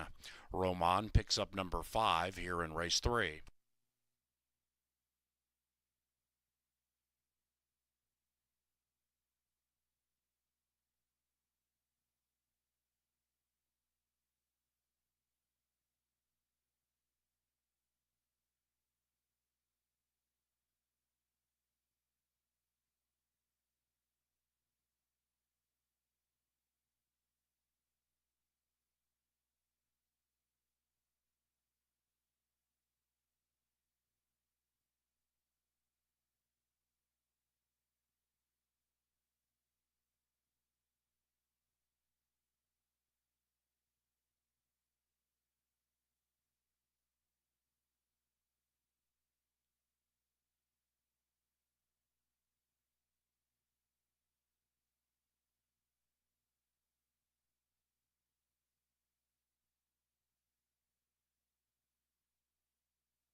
Welcome down to the paddock for race number 3. I'm pleased to be joined by Scott Hazelton before we get to the third. Thank you so much for joining us here in Minnesota. You probably recognize him, but in case you don't, tell us a little bit more about yourself and how you got into the game. Well, Angela, I was born into the game, work for FanDuel TV now, formerly TVG, and my father trained racehorses for decades, started back in the 50s down in Chicago, and even spent a lot of time in Phoenix. In fact, that's where our family's originally from, so a lot of crossover when it comes to the Minnesota circuit to the Phoenix circuit, as we well know. So my family's been involved in racing for well over 100 years, and I'm going on year 19 as far as working for FanDuel TV, formerly TVG, and even prior to that, HR TV. So it's been one of those things that's been in my blood since day one for me, and certainly a generational thing for my family. Well, and getting to do something that you loved, involved with the sport that you loved, is a very special thing. You get to see a lot of different places and a lot of different tracks. What about Canterbury would set it apart? If somebody asked you when you go home, what set it apart? What would it be? I would say the crowd involvement here and the crowd coming out, and the fact that looking forward to tomorrow. I've heard from a lot of people there's going to be a big crowd on hand, so I think that's one of the things that's great to see fans out here on a weekend enjoying racing, and obviously being next to a major city as well, Minneapolis, showing that there is the availability or the option for fans to come out, even though there are other sports teams not too far from here. It's great to see racing fans here at Canterbury. We have some of the finest fans in the industry, and they come out for big days like this. We have a lot of different stuff going on, but for now, we're in the midst of a pick 4, a turf pick 5, and a lot of other stuff going on in the night. We got stakes racing coming up, but we're going to focus on this third race. This is the second leg of that all-turf pick 5. It's 5 furlongs on the turf. We have $16,000 claimers, and if I can't get your assistance for this, did you have any certain way that you liked, or any certain way that you went in the third, or how you saw it setting up? Well, I thought the inside horse can be awful tough. I know we've seen 2 prices so far to start the day, but Future Perfect for the Novogratz Racing coming out of that Bodenheimer race, I think it tells you everything you need to know about his opportunity here today. He's back in against the level in which he's run well in the past, and Bodenheimer, he's been a very fast horse over the course of his career, and 2-1 right now with Future Perfect, that is a great price. If you can get anywhere near Future Perfect at 2-1 come post time, down on the inside, he's going to have to be quick, but I think he can be quick against the horses just to his outside. I mean, the one sort of X factor in here to me is the 3, Lucky McCoy. If he can handle the grass, he might be a player in here, but we'll see if he can. But I think the 1, Future Perfect, should be tough out of that Bodenheimer race last time out. No, I would agree with Future Perfect. He's my top pick in here because Future Perfect, the last time he tried this level, was only beaten a nose and did get a good one off the bench. He hadn't run since September, the last time that we saw him in that race you've talked about. And losing to Bodenheimer has been a very common theme for some pretty good turf horses through our season. So I see why you would like this horse. If he is going to get some pressure from Supreme Capo, from Lucky McCoy, really the only horse that I saw that had designs on coming from off the pace was the outside horse, Star Mission. Right now you get 7-1 on him as opposed to 2-1 on the rail horse. Did you give this runner any chance to maybe come and clean things up if it really, really gets fast on the front end? He could clean things up, maybe pick up a piece. To me, this looks like a race with building blocks underneath it moving forward, because he's coming off of a 10-month layoff.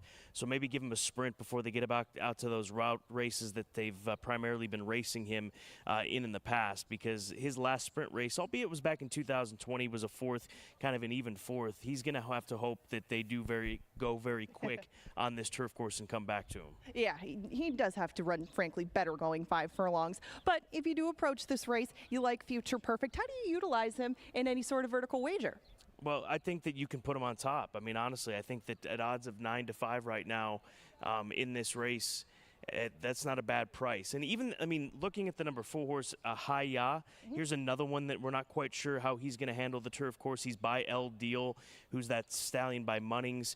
This is the Louisiana bred gelding.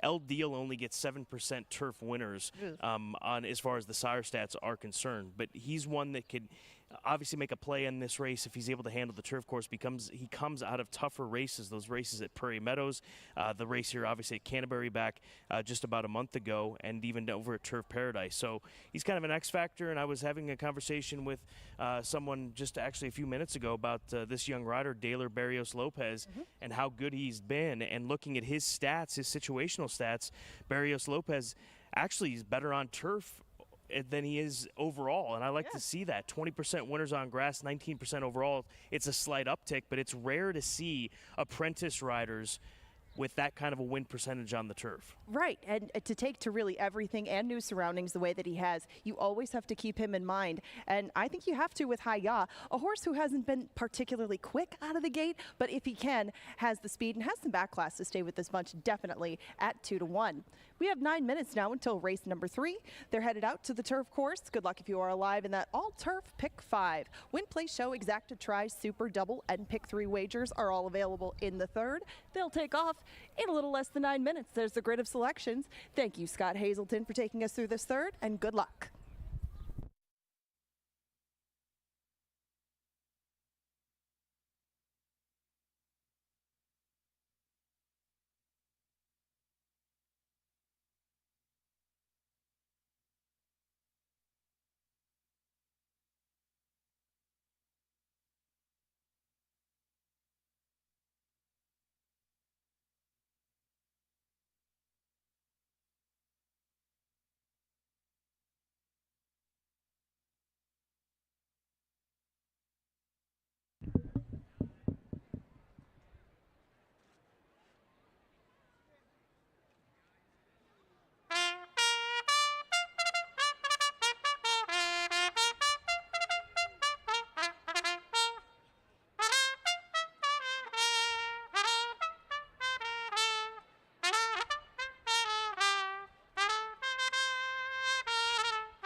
Heading to a firm turf course for the third race, number 5, Star of Stars, is now ridden by Constantino Roman.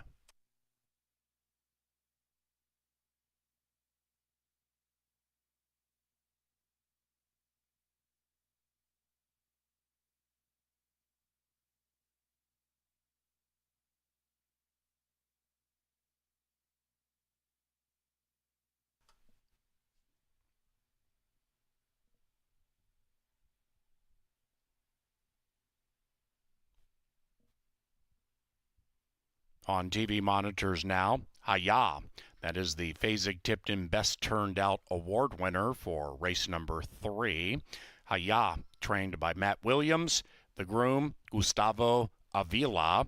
Hi-Ya, the Fasig-Tipton Best Turned Out Award winner for this race.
All right, race fans, it's time for our power play of the day. It's going to happen right in the meat of all these pick fives converging in that turf sprint. Race 6, I love, number 3, Channel 1. Let's take a look at some pertinent information. This is an old 9-year-old, knows how to win, 11 career wins from 57 starts. 10 of those wins are on grass. One of the best turf jockeys in the Midwest is Jermaine Bridgemahan. Oh, yeah, he's back. This is the race we're going to focus in on May the 28th. All kinds of trouble. You see, this horse has natural speed, but this day was forced to come from dead last. Before we get there, how about the barn? The Tracy Barn Turf Sprints ROI, a robust $6.10. Excellent in these type of races, but this is really what did it for me. This is a horse that's normally up in the early part of the pace, and it's a turf sprint, gets left and then shuffled back, and now is playing catch up. And normally for a horse with speed in a race this short, once they get left like that, it's over. The horse doesn't even factor again. But this horse really showed me something. You can see right now Lindy Wade's getting this horse to kind of play catch-up. Well, guess what? By the time we get to the top of the stretch, yes, we're in last, but we only got 5 lengths to make up. But there's a wall of horses in front.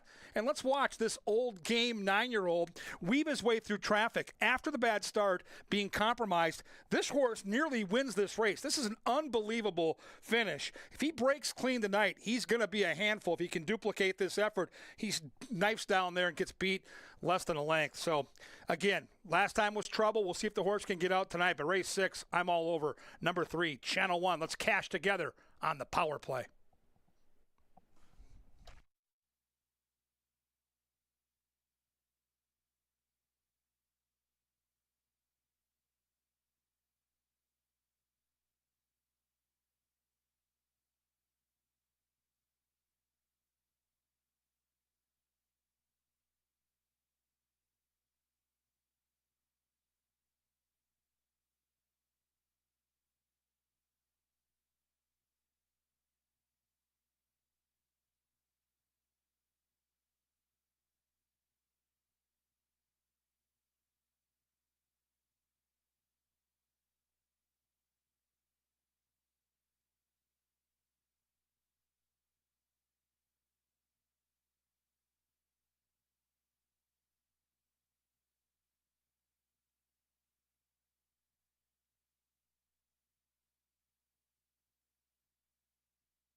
Moving into the gate, it is now race time.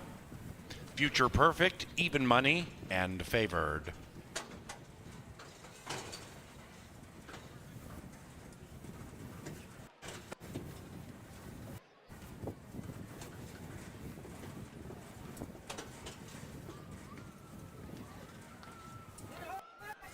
Star Mission, last in. Third race, Saturday, Canterbury Park. And they're racing, and they've broken a line. Star Mission out quickly. Star of Stars started okay, but Supreme Capo wants the lead. And so does Future Perfect to the inside. And now Hayah. Hayah blows by both of them, takes the lead, and tries to run away. Then it's a Lucky McCoy, the Cutwater horse, 7 lengths behind Hayah. After that, we have Star of Stars and Star Mission. Well strung out with Hayah going like the wind. Hayah 4. Future Perfect in second, 5. Supreme Capo in third, 3. Lucky McCoy watching it from 12 out of it, and they head for home. Hayah, Future Perfect attacks to the inside. Here's Future Perfect taking the lead and running away from Hayah. It is 1-4, about 7 clear from Supreme Capo. Future Perfect, the hot favorite, prevails in race number 3. It is 1-4-2 in race 3.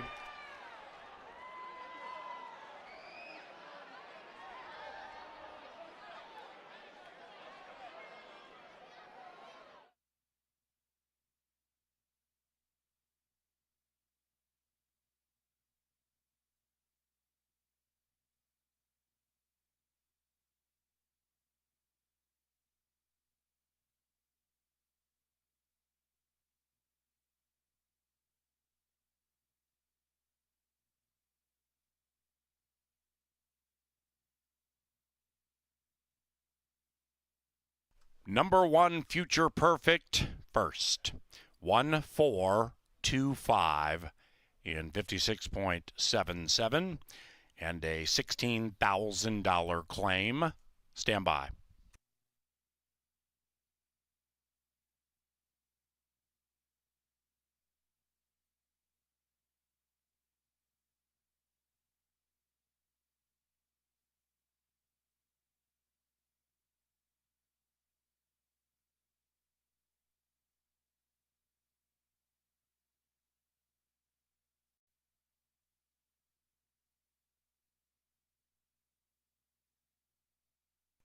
Ladies and gentlemen, the runner-up, number 4, Hayah, was claimed. $16,000 the price.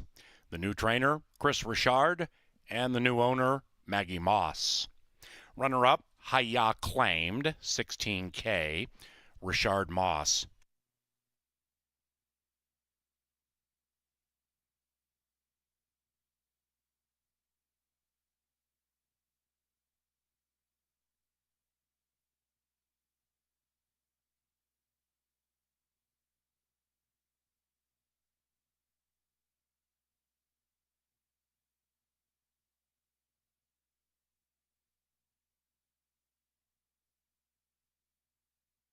The third is official. The fourth race begins our HOF Stakes Race Series this evening. It is the Francis Genter Stakes for $50K. No scratches or rider changes. To the gate, close to 20 from now.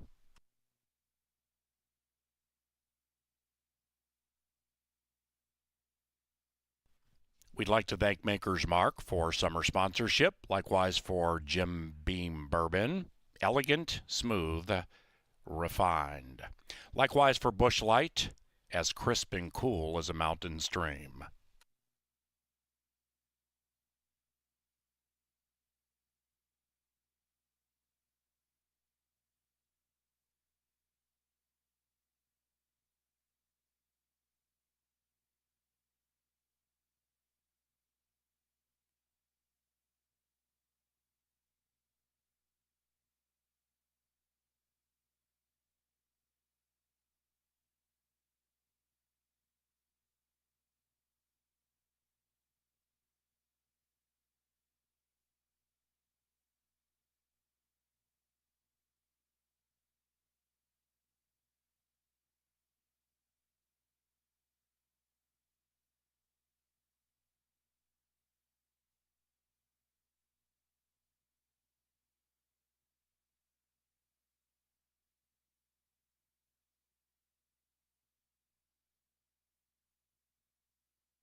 Canterbury Park. And they're racing, and they've broken a line. Star Mission out quickly. Star of Stars started okay, but Supreme Capo wants the lead, and so does Future Perfect to the inside, and now Haya. Haya blows by both of them, takes the lead, and tries to run away. Then it's a Lucky McCoy, the Cutwater horse, 7 lengths behind Haya. After that, we have Star of Stars and Star Mission. Well strung out with Haya going like the wind.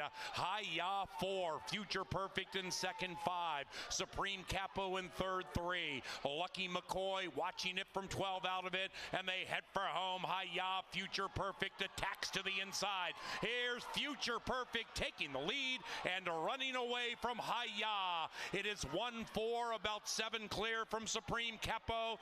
Future Perfect, the hot favorite, prevails in race number 3. It is 1-4-2 in race 3.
Let's begin some stakes racing here at Canterbury Park on this beautiful Saturday. I'm your announcer, Paul Allen, in the Dark Star press box down to the paddock for some handicapping momentarily of the Frances Genter Stakes. Now, Frances Genter is horse racing immortality. She owned Unbridled, who won the 1990 Kentucky Derby.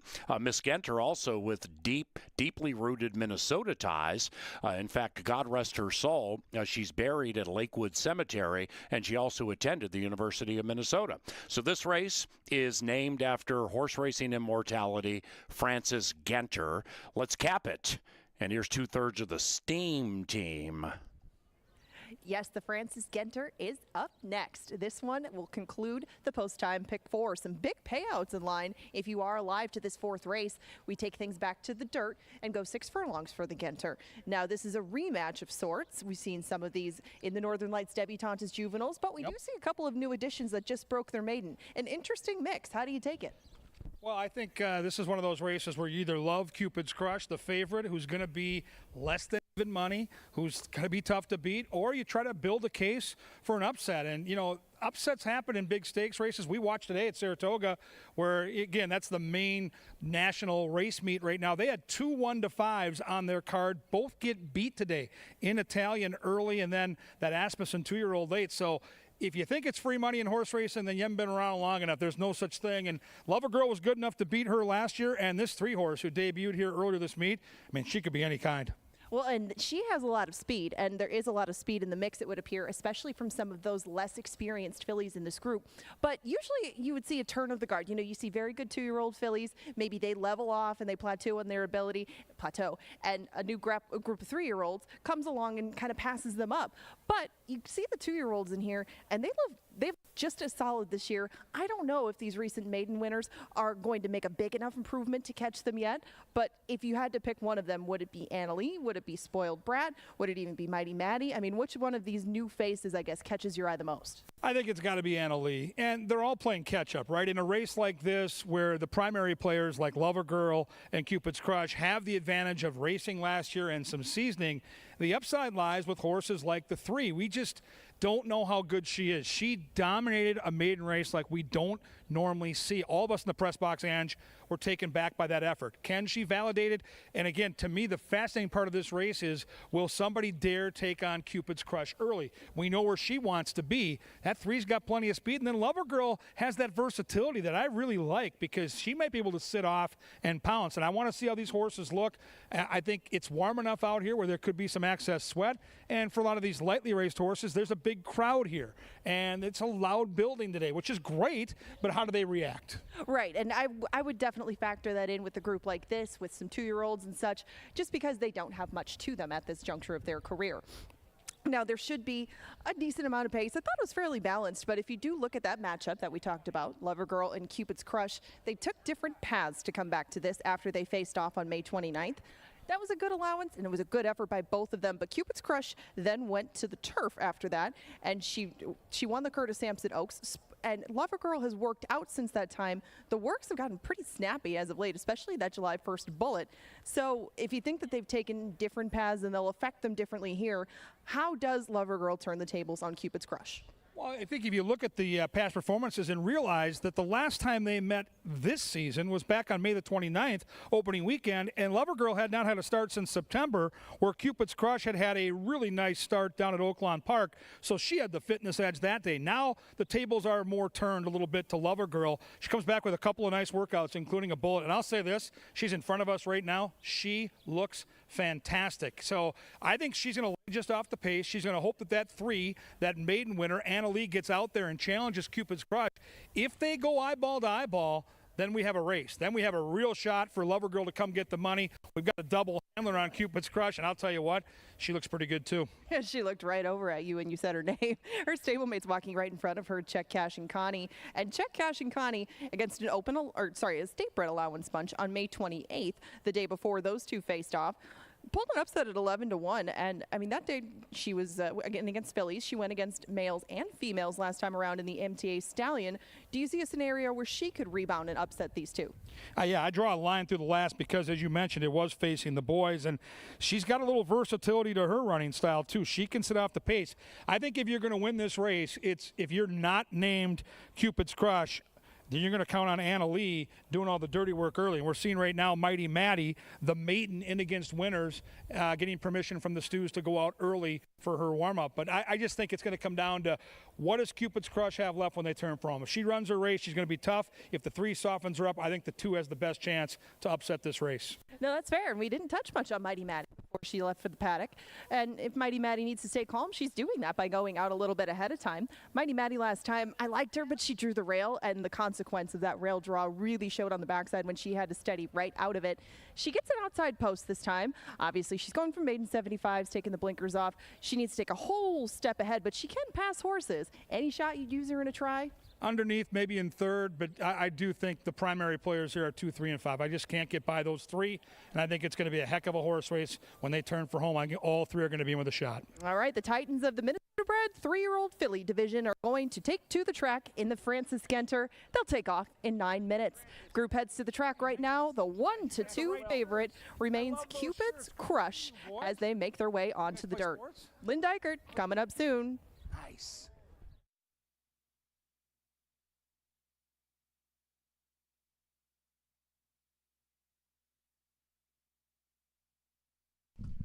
Fans, steam teamers, race 8, number 3 is now ridden by Constantino Roman. That is in race 8 at Canterbury Park. Nacho S picked up by Constantino Roman.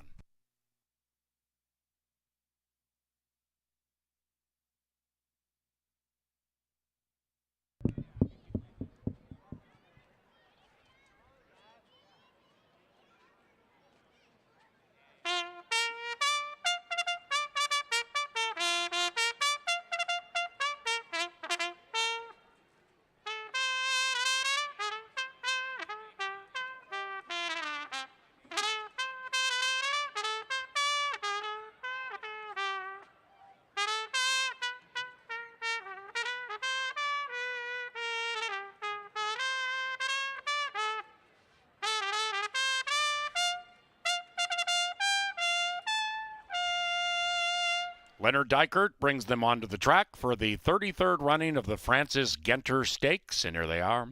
Number 1 is Spoiled Brat, ridden by Jermaine Bridgemahan for trainer Tony Rengstorff and Leroy and Linda Arnaldi. Carlo Lopez guides number 2, Lover Girl, for Gary and Brenda Bergsrud and trainer Matt Williams. Number 3 is Cheryl Sprick and Richard Bramer's Anne Ali. Trained by Mike Beeler, Anne Ali is ridden by Alonso Quinones. Harry Hernandez handles number 4, Check Cash and Connie. For Hugh Robertson, John Mentz, and Jeff Larson, the trainer, Nate Quinones.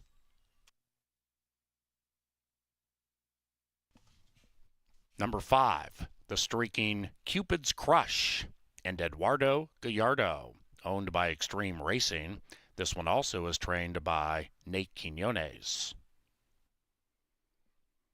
Number 6 is Mighty Maddie, ridden by Laureano Sosa for owner Keith Anderson and trainer Lynn Rarick. And this one also is our winner of the Fasig-Tipton Best Turned Out Award for this race, trained by Lynn Rarick. The groom is Lionel Speedy Olguin. Congratulations to the gate in 5.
Well, Canterbury, we are thrilled to have him back, one of our all-time favorite jockeys. How about a round of applause for newly anointed Hall of Famer Rye Eckleberry. And Rye, it's got to be bittersweet coming back. This is a place where you have so many great memories. You did so many wonderful things as an athlete on top of a horse. How's retirement been? Where are you at? We're living in West Virginia and get full meals every day, and I'm getting a little bit heavier, but slowly. But no, we're very happy just outside Charlestown Racetrack and enjoying the new work, but still miss it here, no doubt. And you missed the game too, because you left the game and we just watched your final ride. You win with another patented Eckleberry ride. What's it like not having that rush of being on a horse come race night? It is the hardest part, especially when I first stepped away. Literally for about a week, I didn't watch a single race because, I was afraid that it would come back. But slowly that's gone away, and you get your new challenges with new work, and that kind of kicks in. But, the thrill of the racetrack, I don't think you're ever going to match. But when I get home and get to play with my girls every night, it's well worth it. Sounds pretty good to me. And this is a special place for all the people that ride here, because unlike a lot of tracks in America, we get this, right? We get big crowds and a big atmosphere. What made Canterbury so special for you when you were a rider? It was home. Not literally home, but they made it home. This crowd you have here, where else do you see that besides Derby Day or whatever? The people at Canterbury Park that run this and run it the way it's supposed to, it really feels like you're home when you're here, and I never felt like that at any other place. So. And this weekend, you go into the Canterbury Park Hall of Fame. We're used to Hall of Famers being old guys like me or PA. You're a young guy. What's this experience been like for you? It's been surreal. I'll be honest, when they first called me, my first thought was, am I really that old yet? But no, it was, if you look at the list of riders alone, not to mention all the other people in the Canterbury Park Hall of Fame, but that is a heck of a list. And I'm truly honored to be on it. Well, we miss seeing your smile out here every day. We certainly, as fans of the game, miss the way you brought your talent out on this track for our entertainment. Ladies and gentlemen, Hall of Famer Rye Eckleberry. Thank you. Well done.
The fillies are arriving at the starting gate, and it is now post time for the 33rd Francis Genter Stakes. First won at Canterbury Downs in 1988 by Metric Kettle, with Ronnie Allen Jr. astride. Northbound Pride, a Canterbury Hall of Famer, won it in 89 with Darrell Montoya. Scott Stevens, also Canterbury Immortality, took it down in 90 with Superb Sympathy for Lisa Lewis. And Brewhouse won it last year, Nick Goodwin astride. Excellent interview with Rye Eccleberry and Kevin Gorg a few minutes ago. Rye won this race in 2021 aboard Star of the North for Bravo and owner Mike Grossman. Who's next? Here they go. And they're racing in the Francis Genter Stakes. Lover Girl off 5 steps slowly. Anna Lee gets the jump on the field, and the fast Anna Lee hooks up immediately with Cupid's Crush, and Mighty Maddie's on the 3 wide side. Check cashing Connie and the leading man, 4 out of it, and just to the inside of Maddie. Then we come to a recovering Lover Girl, very wide but advancing. Spoiled Brat is last, and in first Anna Lee. It's Anna Lee from Cupid's Crush, and they head into the far turn together. Cupid's Crush making her move on Anna Lee. 3 behind that, Check Cash and Connie. Then it's Lover Girl languishing a tad after the tardy start. After that is Spoiled Brat and Mighty Maddie. Cupid's Crush and Anna Lee are locked in battle with a quarter of a mile to go, and Cupid's Crush pulls Gallardo to the lead, and it's an ever widening lead, and Cupid's Crush puts 3 on Anna Lee. After that, Check Cashing Connie, nobody else of significance into the final 150. Cupid's Crush is gone, winning for a 4th consecutive time. Cupid's Crush and Eduardo Gallardo, the Francis Genter champions.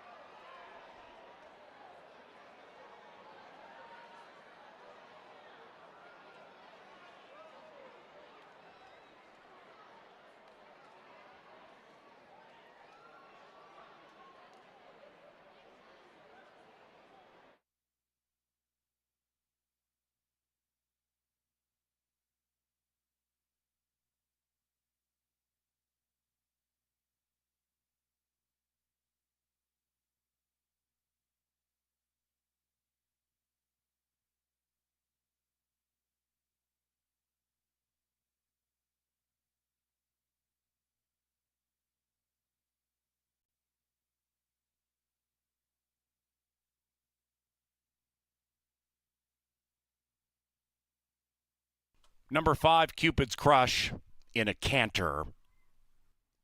Check Cashing Connie, 2nd. Photography for the rest. 110.15, Cupid's Crush.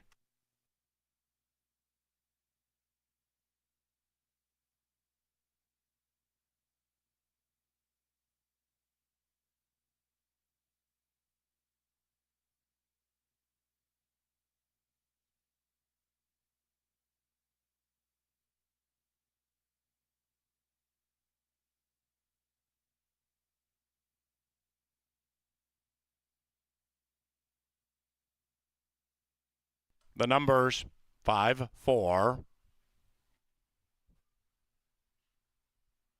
3, 2.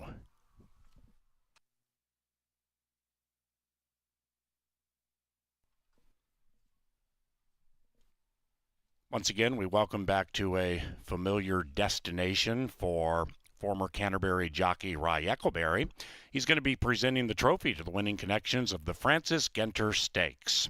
Rye was inducted into the Canterbury Park Hall of Fame last evening after retiring from racing last year. He's 4th all-time in wins at Canterbury, 3rd in earnings, and he won 6 riding titles, 3 with the thoroughbreds and 3 with the quarter horses. Welcome back to one of the best riders in the history of this racetrack, Canterbury Park Hall of Famer Rye Eccleberry.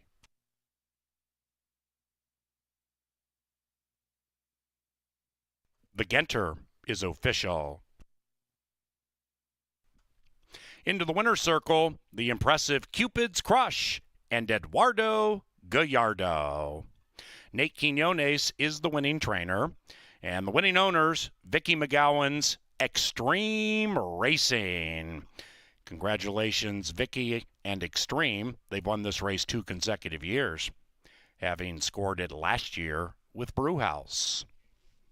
Cupid's Crush is a 3-year-old bay filly by Cupid from the Dazzling Falls mare, Dazzling Sweetheart, bred in Minnesota by Barry Butzo and Mary and Eric Von Segern. Race 5, about 25 from now. It begins a pick 5 anew. 10% takeout, pick 5 on the final 5 live races tonight. It's only 50 cents. And in the Stranges, scratch numbers 2, 3, 6, 7, and 8. 2, 3, 6, 7, and 8 are out, meaning no place, show, trifecta, or superfecta wagering.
The post-time pick 4 paid $84.25, capped by Cupid's Crush. Very impressive victory.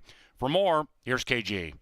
Yeah, two familiar faces in the winner's circle, Mike and Vicky McGowan, Extreme Racing. We see those gorgeous purple and lime green silks all the time. It's got to be a rush, though, right? This is a horse that grew up here. This is a horse that you've been taking care of for a long time. What's the experience of race night like for you? You know, I don't know, but you can win down in Oaklawn, and that's great, but you come here to Canterbury and win here, it's special. And this horse is special. You know, when we got her as a 2-year-old, when she was running, she was okay. But the minute she went to 3-year-old and she won that race in Oaklawn, she turned up another speed. And watching you, Vicky, greet that horse in the winner's circle, it's like a parent who hasn't seen their kid in a few months. Is she, honestly, you've had a lot of great horses. Where does she rank? She's up at the top. Yeah. Yeah, we love her. She's so sweet. I mean, can't ask for anything better. Well, she's sweet unless you're trying to run against her. So what were you thinking when you saw the 3 filly out there in the lead, knowing that your horse wants to be out front? You know, it didn't matter. She can come from behind. Every time she wins, she's usually in front, but if she's a little bit close up on the front, we know she's got a chance. We're sure lucky to have her in Minnesota, and she is one special girl. Cupid's Crush lives up to the name and the hype, winning the Francis Cantor tonight.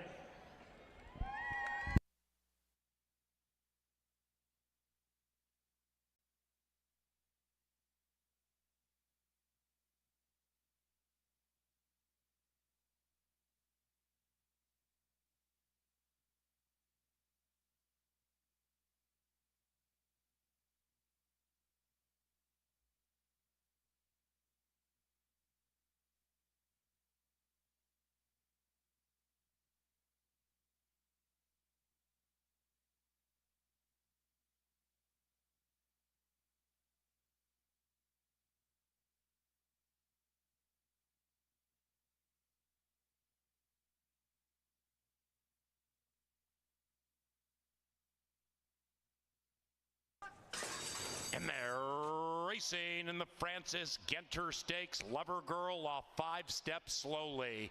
Ann Ali gets the jump on the field, and the fast Ann Ali hooks up immediately with Cupid's Crush, and Mighty Maddie's on the 3-wide side. Check cashing Connie and the leading man, 4 out of it, and just to the inside of Maddie. Then we come to a recovering Lover Girl, very wide but advancing. Spoiled Brat is last, and in first, Ann Ali. It's Ann Ali from Cupid's Crush, and they head into the far turn together. Cupid's Crush making her move on Ann Ali. 3 behind that, Check Cash and Connie. Then it's Lover Girl languishing a tad after the tardy start. After that is Spoiled Brat and Mighty Maddie. Cupid's Crush and Ann Ali are locked in battle with a quarter of a mile to go, and Cupid's Crush pulls Gallardo to the lead, and it's an ever widening lead, and Cupid's Crush puts 3 on Ann Ali. After that, Check Cashing Connie, nobody else of significance into the the final 150. Cupid's Crush is gone.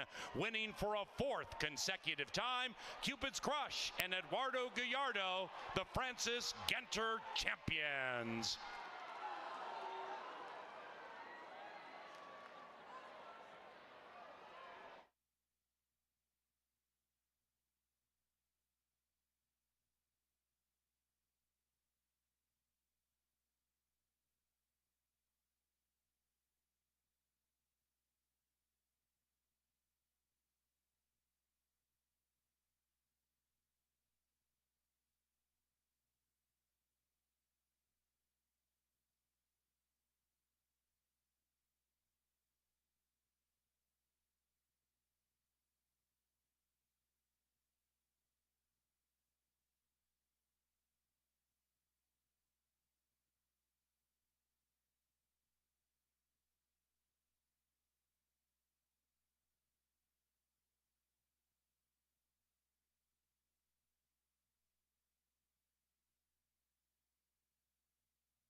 Back in the Dark Star press box, and we welcome you to the Ralph Strangis Stakes. This one's low on numbers but high on quality. Think about this.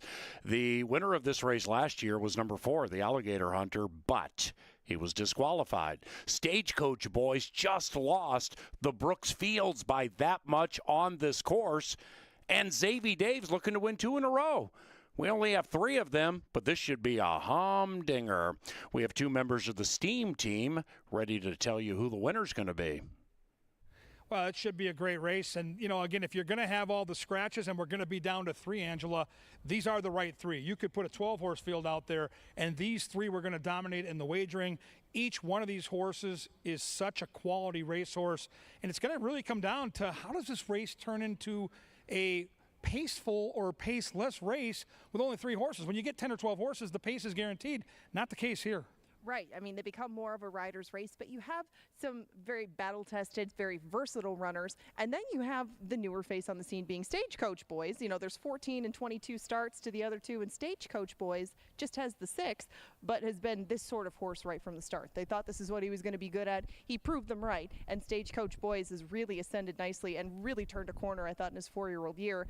I know that you and I both like him. A lot of people along with us at 2 to 5. Oh, boy. But, you know, Stagecoach Boys is given us the materials to put him at that price. I mean, he's run so well. Yeah, and this is a key race. It's in the middle of that all-turf pick 5. It also starts a late pick 5 with a 10% takeout, and literally, I can't fault anybody who hits the all button here. It's only 3 horses, and all week long, I was on Xavier Dave, and if you go to the website, you can see that, but the reason I retweet my picks in the morning is scratches make a difference, and I thought he would sit off the pace, let somebody else do the dirty work up front with the Alligator Hunter. With these scratches, though, now I think it almost forces the hand of Eduardo Gallardo early, and again, by the way, this horse looks fantastic in the walking ring. Look at the energy the one is showing. Phenomenal. And a double handler. Don't forget the double handler. Love the double dip. I know you do. Xavier Dave is one of those that I alluded to before, like the Alligator Hunter, that doesn't have a set way of going. He can make his own trip, and Gallardo can do that. I mean, even in a 3-horse race, if somebody even breaks a fraction slow, that'll make more of a difference when there's less to work with in front of them if they get behind. And if any one of these gets too far behind, naturally, they're going to be at a disadvantage. I wanted to take a look at the Alligator Hunter up close because we've seen the Alligator Hunter show some spirit in the past, but he's behaving like a perfect gentleman out in the paddock, and he will stretch out too. I don't think anybody will be getting away with anything too much early as far as a clear, slow lead, but I think the Alligator Hunter will be establishing the tempo, I would guess. Yeah, and I think, you know, Eduardo Gallardo is a guy that I've really watched, kind of, and you have too, kind of come of age as a jockey, and you know, he doesn't panic. We saw it in the most recent stakes race on Cupid's Crush. That horse is used to being on front. She didn't make the lead today. He let that horse settle into stride. He didn't panic. He made the move at the right time, and I see a very similar trip here. I think the Alligator Hunter takes the lead. I think Xavier Dave gets that pressing trip, and I think he wants to get the jump on the 5, who, yes, figures to be the most likely winner, but watching these horses in the paddock, if Xavier Dave runs to these looks, they better pack a lunch to beat him because he looks really, really good. I would put them all 3 as they haven't spent their race in the paddock. They look very good, very professional. Like you said, Xavier Dave makes a good impression and is bouncing around a touch more on his toes, but you'd almost like to see these 2 be a little bit more calm because you can see Stagecoach Boys has got a touch hot in the past. The Alligator Hunter has too, but not the case for any of them today. I would say it's a really good race despite it being a 3-horse race because of the quality combatants involved. No place, no show, no try, no super. What we do have, though, is fantastic making memories time because someone's going to walk into the history books here at Canterbury Park and win the $50,000 Ralph Strangis. The big news on the betting side is it starts the late pick 5 with a 10% takeout. You hit this, it could be hundreds, even might be thousands. Get involved in that pick 5. The horses are set to battle. All 3 star Minnesota breds. Lay it down. It's 7.5 on the grass. It's race number 5. It's the Ralph Strangis. It's coming up and coming at you next.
Sir Leonard Dykert with the call to the post brings them onto the track for the fifth, the $50,000 Ralph Strangis Stakes. And here they are.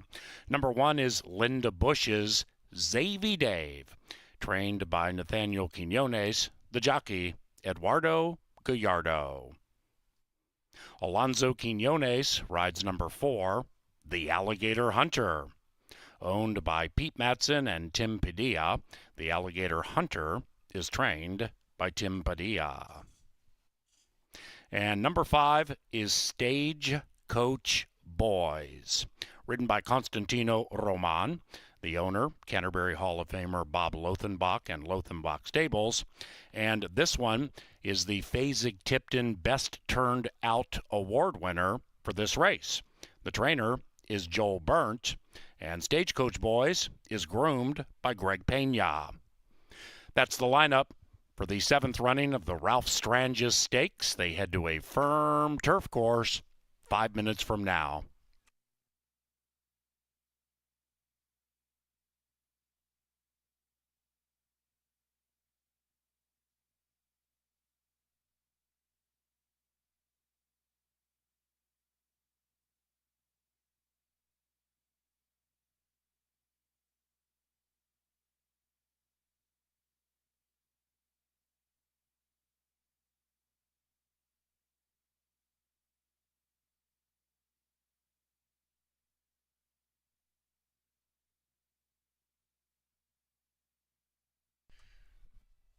Ladies and gentlemen, racing at Canterbury is provided in part by Pepsi, the official soft drink provider of this racetrack. And we also thank Culver's, Choice Electric, Atomic Data, and Archkey Solutions.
KG and Angela with you here from the turf course. All three horses, Angela, look good in the paddock. All three look good warming up, even though it's a warm night, not a lot of excess sweat. But over your right shoulder to that first turn is probably where this race might be won and lost. Not a lot of speed signed on. How they handle the alligator hunter, how the pace is when they go by us, really could tell the tale.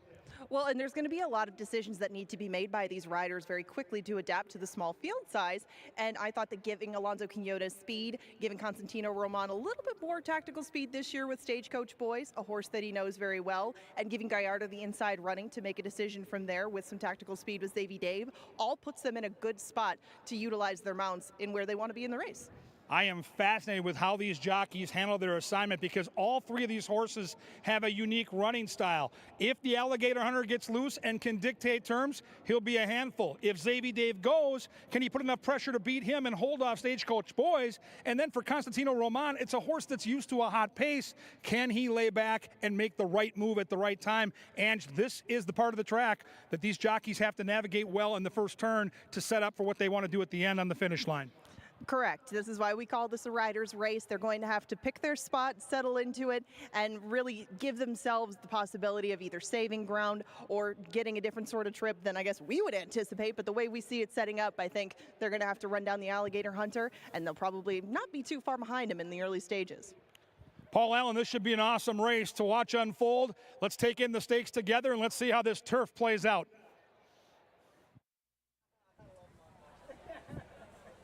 And they're at the gate. It is now post time for the Ralph Strangis Stakes. AP is loose. Won this race in 2017. Ridden by the great Dean Butler, who won it back-to-back years.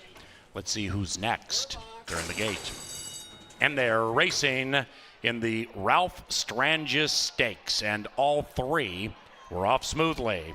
The alligator hunter who won this race last year and was DQ'd, he jumps right to the lead. Stagecoach Boys does not want to let the alligator hunter get too far away, and inside of him is Xavier Dave. And these three corners separated by 2 lengths, and they're chasing the alligator hunter and Alonso Quinones. And they head up the barn side, and the alligator hunter is doing it very reasonably and stylishly. He leads it by 2. Stagecoach Boys, a narrow loser in the Brooks Fields. He's now 2.5 lengths in arrears, and Xavier Dave trying to win 2 in a row, biding his time to the inside of the hot favorite Stagecoach Boys, and Said Trios off the far turn for 50 large in the Ralph Strangis, and the alligator hunter's looking to take a chomp out of the purse. Stagecoach Boys makes his move. Stagecoach Boys trying to join the alligator hunter, and Xavier Dave's right behind the leading 2,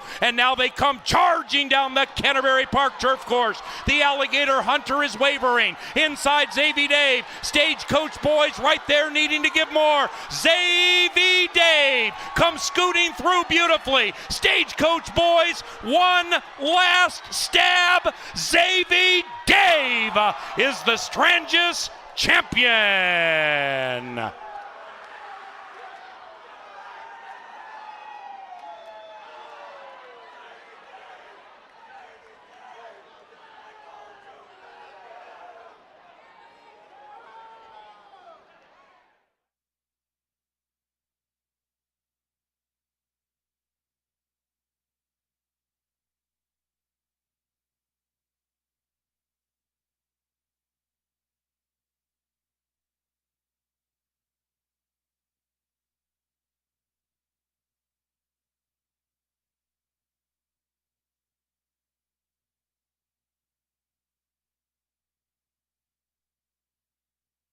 Number 1, Xavier Dave, is the Ralph Strangis Stakes champion. 154, 128.22, the final time.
And the Strangis is official.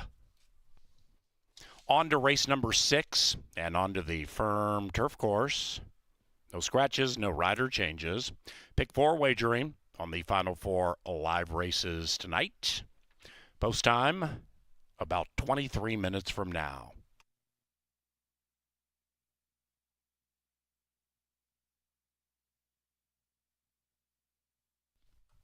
We welcome Paul Strangis back to Canterbury Park. Paul is the son of the late Ralph Strangis, a deserving member of the Canterbury Park Hall of Fame for his service to the racing industry for more than 3 decades. Mr. Strangis served twice as chairman of the Minnesota Racing Commission, and again from 2013 until his death in 2018, also as chairman. Ralph is credited by many for saving live racing in Minnesota by presiding over a vote in 1992 which would not allow Ladbroke Racing to operate simulcast racing in the state without a commitment to live racing. This led to Ladbroke's departure, the closing of the track, and the opportunity for Minnesotans Kurt Sampson and Dale Shenian to purchase the property in 1994. Ralph's son Paul is in the winner's circle to present the trophy to the winners of the Ralph Strangis Memorial Stakes.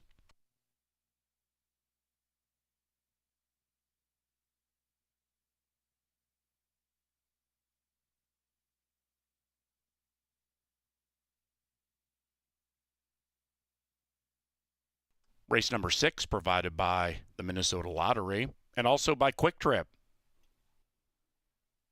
That is the official and exclusive convenience store of Canterbury Park. We also thank Dick Sanitation, Gallagher, and Greystone Construction.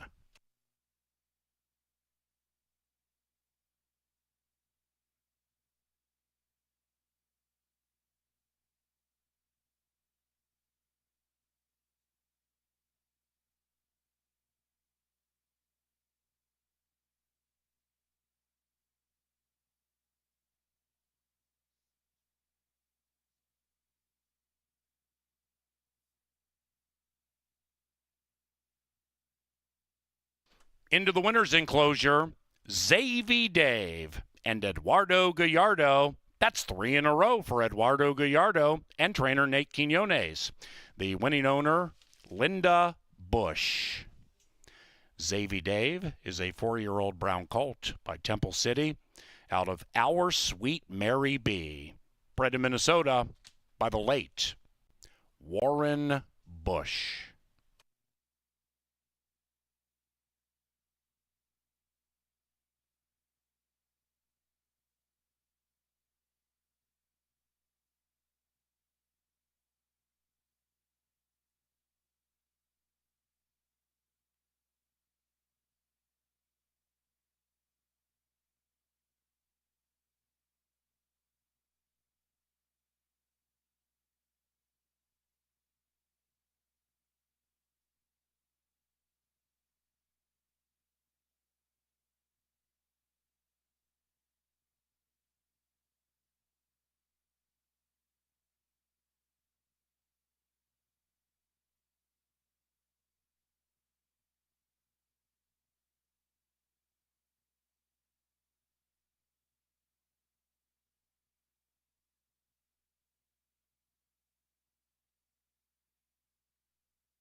Down to the winner's circle, here is KG.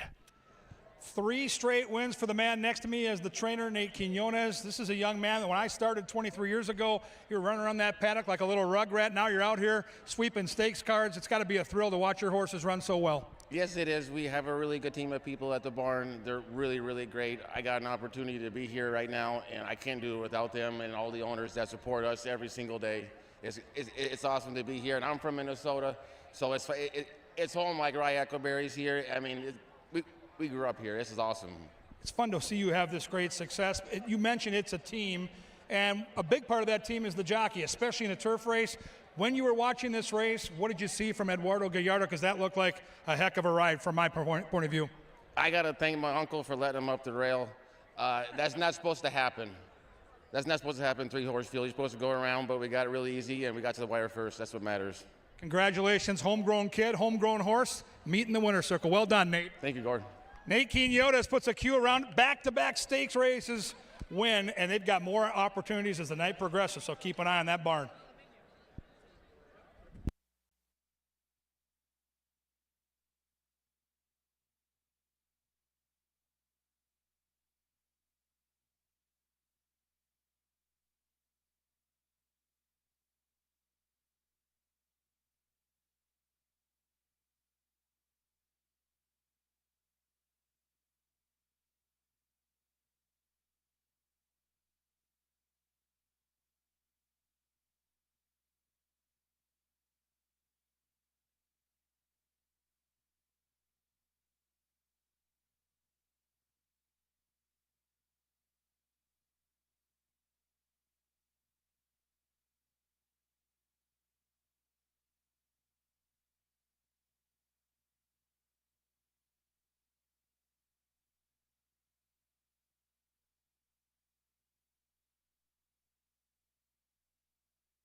They're in the gate. And they're racing in the Ralph Strangis Stakes, and all three were off smoothly. The Alligator Hunter, who won this race last year and was DQ'd, he jumps right to the lead. Stagecoach Boys does not want to let the Alligator Hunter get too far away, and inside of him is Zavy Dave. And these three corners separated by 2 lengths, and they're chasing the Alligator Hunter and Alonso Quinones. And they head up the barn side, and the Alligator Hunter is doing it very reasonably and stylishly. He leads it by 2. Stagecoach Boys, a narrow loser in the Brooks Fields. He's now 2.5 lengths in arrears, and Zavy Dave trying to win 2 in a row, biding his time to the inside of the hot favorite Stagecoach Boys, and said trios off the far turn for 50 large in the Ralph Strangis, and the Alligator Hunter's looking to take a chomp out of the purse. Stagecoach Boys makes his move. Stagecoach Boys trying to join the Alligator Hunter, and Zavy Dave's right behind the leading 2, and now they come charging down the Canterbury Park turf course. The Alligator Hunter is wavering inside Zavy Dave. Stagecoach Boys right there needing to give more. Zavy Dave comes scooting through beautifully. Stagecoach Boys, one last stab. Zavy Dave is the Strangis champion.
Welcome down to the paddock. We get set for another great race. Not a stakes race here, but maybe the best betting race on the card. This is a turf sprint loaded with talent top to bottom. You can take a look at that betting board. There aren't going to be any 1 to 5s in this race. It's really a fun field to handicap. Let's start with the inside marker. In turf racing, so much about saving ground and saving energy. If Xavier Dave taught us anything in that stakes race in race 5, that's what you do to win races. Samurai Mike should get that trip off the pace, on the hedge, waiting to make a move. And I'll tell you what, Nevada Liffin, the trainer, has been on fire all season. Close to 30% winners. Many of these winners not favored, like Samurai Mike with Lindy Wade, who's also riding at a high level. I think this is a very live upsetter at 5 to 1. Released is the 2, likely going to be favored when the dust settles, but you can see right now on the board lukewarm fashion because of the balance in this field. I like Zeke Laura with a horse with some natural speed. He knows where to put the horse in the race, should be prominent and should be a factor all the way. 2 starts on this turf course, never worse than second, and looking good down here in the walking ring. I'm going to take a shot at a small upset with number 3, Channel 1. Jermaine Bridgman for Tanner Tracy. This is a horse that knows how to win. 11 career wins, 10 of those 11 wins on the grass. Last time on the turf, 2 starts back, had a horrendous trip. With a better trip, I think sits a little closer and can pounce when they turn for home. Number 4's taking some money at the windows. Right now, 5 to 1 on the board. It's Hurt So Good. How about trainer Nate Quinones looking to win 4 consecutive races? The barn, red hot. The jockey, Constantino Roman, has early speed. This horse may be quick enough to get clear. We'll see. But Hurt So Good will be prominent in this race, no doubt about it. 5 is Dive Deep. Kevin Danger, the trainer, and the rider is Alonzo Quinones. The turf figures from both Hawthorne, Colonial, and even Indiana Downs tell you that this horse fits pretty well. 8 to 1 is a very fair price. 6 is Happy Hour Bobby for the Hall of Fame trainer Bernal Roan. Carlo Lopez, lots of speed. We just don't know what it means on the turf. This horse has never raced on the grass, but has always been really fast on the dirt. We'll see if that speed can carry over to the turf. The 6 horse makes a really good impression in the walking ring. Bayou Colonel is the 7, Double H, Harry Hernandez. 10 to 1 on a closer in a speed-filled race. I expect this horse to lay off the pace and with those pretty patriotic silks try to come get that money. Last year's champion jockey, you don't see Harry Hernandez at 10 to 1 very often. He should be a part of that try and super at those elongated odds. The hot trainer, Nate Quinones, also has the outside horse. He and jockey Eduardo Gallardo together are looking for 4 straight wins. The question's the layoff. This horse hasn't raced in 15 months, but he's got back class and he's got speed from an outside attack post. How about that? Nate Quinones, 2 shots at 4 straight. Turf sprinters here, a big separator race. In all of the horizontal wagers, we also start a brand new pick 4. Angela Herman will take you through the details of that momentarily. Right now, the end of the track, they'll be at the gate in around 8, and then they're going to get it on.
The field for race number 6 have made their way onto the track. You have 8 minutes to bet race 6 if you so choose, a 5-furlong sprint on the turf. These are optional claimers in race number 6. Win, play, show, exacta, trifecta, superfecta, double, and late pick 4 wagers available. 8 minutes. Your 5-2 favorite is Released.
I mentioned one of those late betting options in this 6th race. That's the late pick 4. I did opt to spread out here. The board pretty reflective of what an evenly matched group this is, and I thought more money would go the way of Hurts So Good than Released. They'll be your favorite and second choice, and I frankly took a shot at the second one because I just don't know about this level for him and if he can get clear on the lead. His last 2 wins involved him doing that, and there seemed to be quite a bit of speed in here, and that's what led me to my top pick, Bayou Colonel. That's the 7, but in these 5-furlong turf sprints, so many little things can go wrong. Try to cover my bases in there because I did single in races 7 and 8. Midnight Current is my one of my admitted favorites. I'm a touch biased towards her, but she's the defending champ in the Minnesota Turf Distaff. She's run very well in 2 defeats this year. Both were close seconds, including one in the Lady Canterbury. And I think the Midnight Current finally gets that 2023 win in the 7th. Now, moving on to race number 8. This one, touch more difficult. It is still a 1 mile race, but it's on the main track. Used just the 1 in there, Don't Box Me In, and then we close things out with the Vic Myers. That's got 3 of them on there. I tried to take horses from on and off the pace, but my top pick in there is Crocodile Hunter. 5 minutes to post.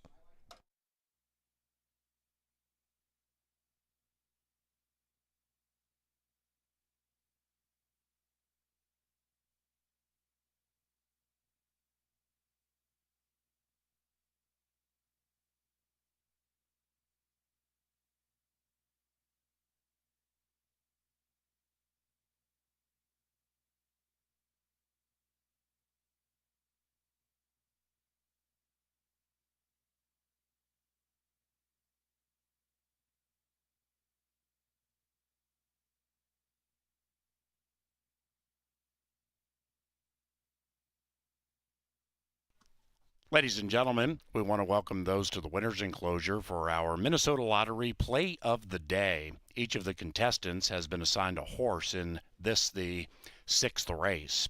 Whichever horse wins, that contestant wins $50 in lottery scratch tickets and a swag bag of lottery goodies.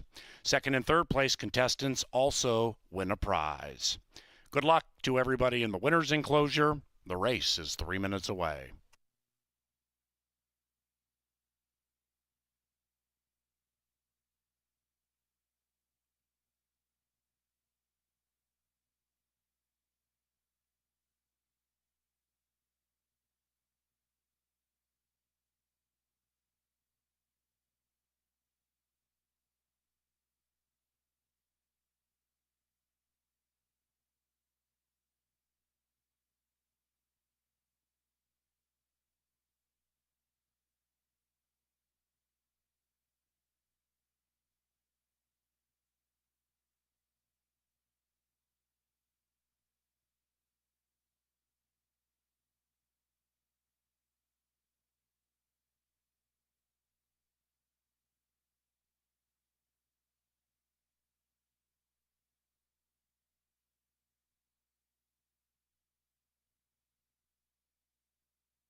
The horses are arriving at the starting gate, and it is now race time.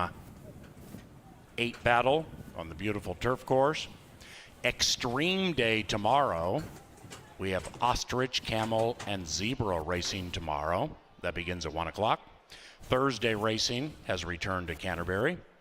We race Thursdays along with Wednesdays and Saturdays at 5. Mr. Banjo Man, 7-1, last in line. The trainer and rider are looking for their 4th consecutive victory.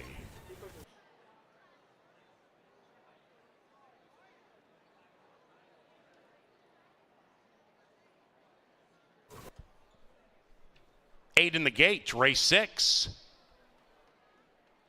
And they're racing. Mr. Banjo Man is out very quickly, and so is Happy Hour Bobby in the turf debut. Released is revving up to the inside of Dive Deep, and they're about 2.5 lengths from the 2 setting the pace into the far turn. After that, Bayou Colonel, rider as the patriotic colors. Inside of that, Samurai Mike, and Channel 1 is in the clear, about 7 out of it. Samurai Mike just checked badly, went back to last, overtaken by Channel 1. They come to the top of the stretch, and on the lead it's Happy Hour Bobby. Mr. Banjo Man, Dive Deep, ranges up nicely on the outside. Then we come to released. Bayou Colonel is on the far outside. Channel 1's in very tightly into the final 150. Mr. Banjo Man released, sneaking through on the inside, and Bayou Colonel with momentum at 12-1 to the outside.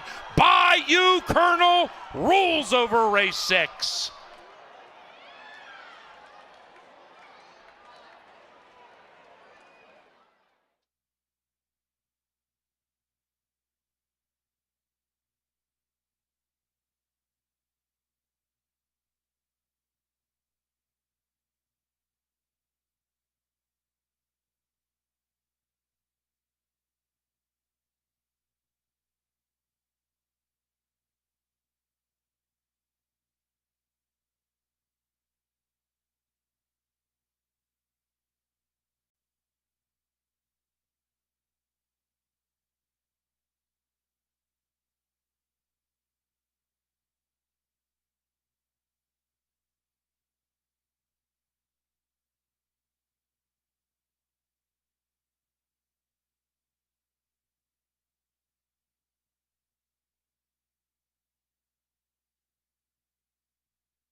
Number 7, Bayou Colonel in an upset.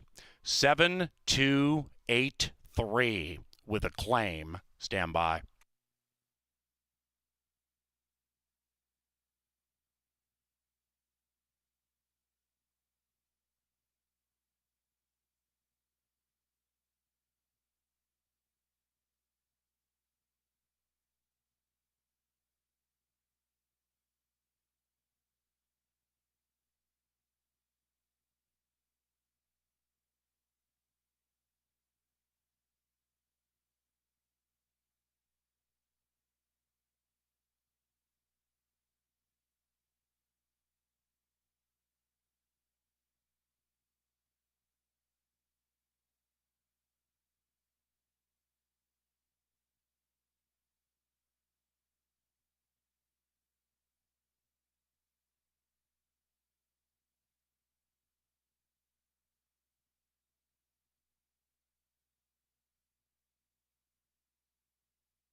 Race number 6 is official.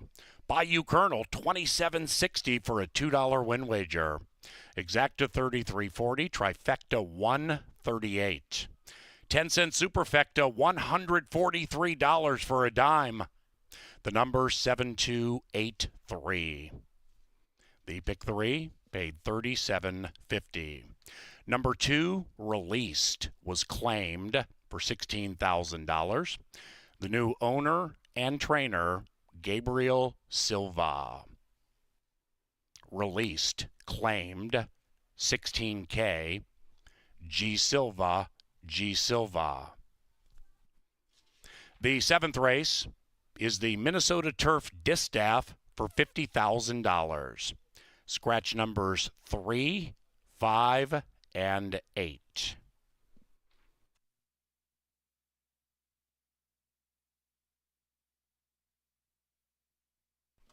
Into the winner's enclosure, Bayou Colonel and Harry Hernandez. The winning owners, Winchester Place Thoroughbreds, and the winning trainer, Gary Shear. Who dat?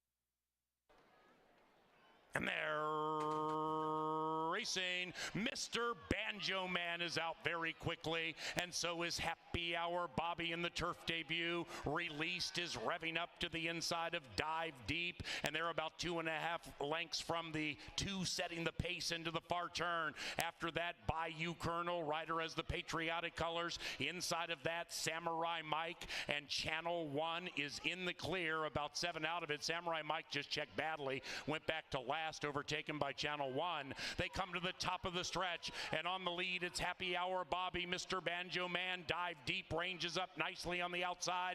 Then we come to Released. Bayou Colonel is on the far outside. Channel 1's in very tightly into the final 150. Mr. Banjo Man, Released, sneaking through on the inside, and Bayou Colonel with momentum at 12-1 to the outside.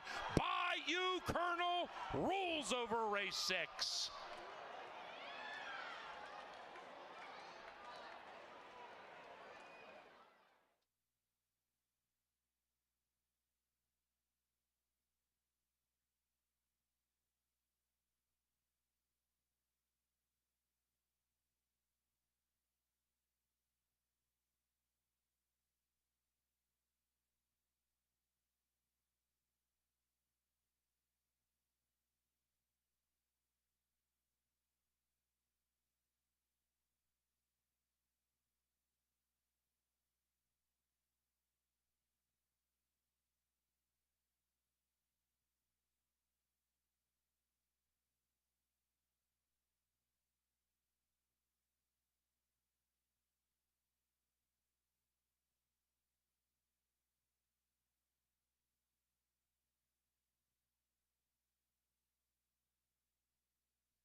Stakes action continues at Canterbury Park, and we welcome you back to the Dark Star Press Box. This is the Minnesota Turf Distaff for $50,000, seventh running. And a couple of Joel Burton horses in here have caught the eye. Let's Skedaddle in the favor of Midnight Current. Midnight Current, the 2022 Canterbury Park Horse of the Year. She also is the defending champion. Now, jockey Eduardo Gallardo and trainer Nate Quinones, they're looking to win for the fourth time today, and they have the speedy scent of success. So let's handicap it. 2/3 of the Steam team are in the paddock, including Angela Herman, who just tabbed Bayou Colonel on top. Well done. Yeah, how about that, tout, Ange? 12-1, a horse that I know you've loved for many, many years. Second off the layoff gets it done. And now, you know, watching the way this thing progresses, this turf pick 5 that we've been talking about all week with all turf races has a long shot in the front end, has a long shot in the penultimate race. Now, we haven't seen any payoffs because we're down here working for a living, but I'm telling you, if you're alive out there, this thing's going to pay. It should, and the longest shot on the board in a 3-horse race with a lot of scratches that move their money over to Stagecoach Boys makes the difference. So we moved on to race number 7. Minnesota Turf Distaff. This will conclude that turf pick 5. It's right in the middle of the late pick 4. The stakes don't end here, but like you said, this is a cool race that reunites a lot of fillies that have met in the past. And the 2022 Horse of the Year, like Paul said, Midnight Current, I'm biased to her, but she's the horse to beat. She's run really, really well in those 2 seconds. They've been from a little bit further off the pace than she might be today, and I think she can turn the tables on Let's Skedaddle. I do. I think Let's Skedaddle is the danger. I think Bob Lothenbach, who went into the Canterbury Hall of Fame this weekend, has him cornered here, but I'm with you. I think Midnight Current is sitting on a big effort. She's a little older now, so again, third time off the layoff, and you look at her last 2 races, there's no shame in either one of those efforts. She had trouble when Let's Skedaddle beat her 2 back. It wasn't the greatest of trips, and I just think when she's on her game, there's nobody better on this turf, especially when you focus on the Minnesota breds. Right, and she ran up such a great record last year against Minnesota breds and against Open Company. I mean, she won this race. She won the Princess Elaine, and Midnight Current looks none the worse for wear from her first 2 efforts of the year, even though they were big races, still kind of tugging her way around the walking ring. She looks good. She looks really good. She's on the muscle. I like her coat. She's telling me that she's back on her game, and just so much fun to watch her rattle off all those wins last year. And it would be fitting on a night like this where we celebrate the Hall of Fame and greatness to see one of the all-time great Minnesota-bred turf horses do it one more time. Let's be fair. We like the one as a sneaky long shot to upset the apple cart at 6-1. The other horse I want to ask you about, Ange, is the 6, because Scent of Success, I think, would have been a real prime player if not for the presence of She's My Warrior. Even with She's My Warrior, Scent of Success is a nice horse, and I'm not doubting anything that Nate Quinones and Eduardo Gallardo put out there right now. Very fair. I figured with the presence of She's My Warrior, and maybe even with Start Singing in there, this filly might not be able to rock them along on the front end at a real slow pace. And Midnight Current will make sure that doesn't happen either. She's not a one-trick pony. She can be put wherever Harry Hernandez wants her in the race, and if he sees it getting too slow up front, up they'll go. And I mean, that just makes it even more hard to get around her. That's why I singled her in a lot of plays. But Scent of Success at 5-1 is a fair value. You don't often see her in this kind of spot at that price. 5-1 is, like you said, fair. Let's Skedaddle on the inside. I would just want a little more ground. That's what Joel said when he talked about her. Maybe a mile and a 16th, maybe more up her alley rather than the 7.5 up Midnight Current's alley. It's about all that separates them. 2 quality fillies. Keep an eye on the horses when they start warming up. Our TV crew does an awesome job. I just watched Midnight Current get a little bit wound up when the jock got on her back, but I got to tell you, she looks like she did in a lot of her starts last year. On the muscle, focused, and ready to go. In my opinion, Ange, they better pack a lunch if they want to beat last year's Horse of the Year. Still a really cool race. How good is she? Are there upsetters abound? And if you're alive in that Turf Pick 5, we wish you the best of luck. What a value with that 10% takeout. It all happens right now. The third of 4 stakes races on the buffet at Canterbury tonight. It's the $50,000 Minnesota Turf Distaff. These ladies are ready to rock and roll. Sit back, bet, enjoy as someone runs into the history books right out here at Canterbury Park.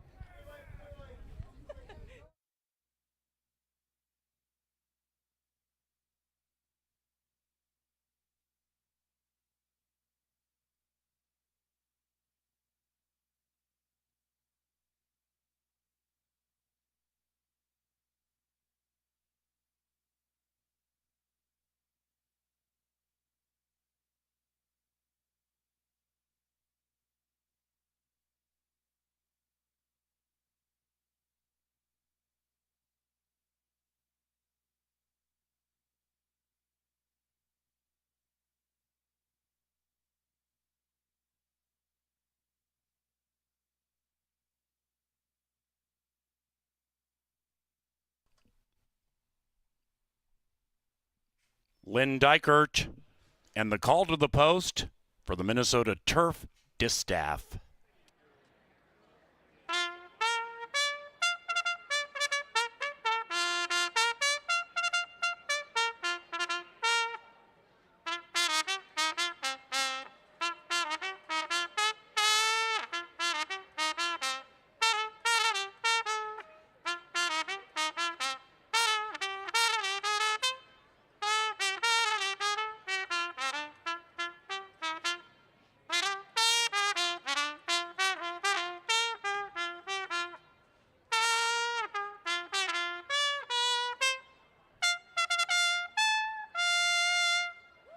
It's the 7th running of the Minnesota Turf Distaff, and here they are. Number 1 is Let's Skedaddle, ridden by Jermaine Bridgemahan for Lothenbach Stables and trainer Joe Burnt. Number 2 is the defending champion. She is Midnight Current, also owned by Bob Lothenbach and trained by Joe Burnt. The rider, our leading jockey, Harry Hernandez. Alonzo Quinones rides number 4, She's My Warrior, for owners Pete Matson and Tim Padilla. This also is the Fasig-Tipton Best Turned Out Award winner for race number 7, trained by Tim Padilla. The groom, Juan Albino. Number 6 is Novogratz Racing's Scent of Success, trained by Nate Quinones. The jockey, Eduardo Gallardo. And Adamar Santos rides number 7, Start Singing, for Suzanne Stables and trainer Tony Rengstorff. Number 9 is Pete Matson's Molly's Angel. Molly's Angel is trained by Tim Padilla. In the irons, Constantino Roman. That's the lineup for the 2023 Minnesota Turf Distaff. To the gate about 5 minutes from now.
All right, fans, they're approaching the gate for the turf distaff. Angela, this race really comes down to Midnight Current. If she runs her race, the rest are running for second. Where would you have Harry Hernandez place her when they come by us for the first time?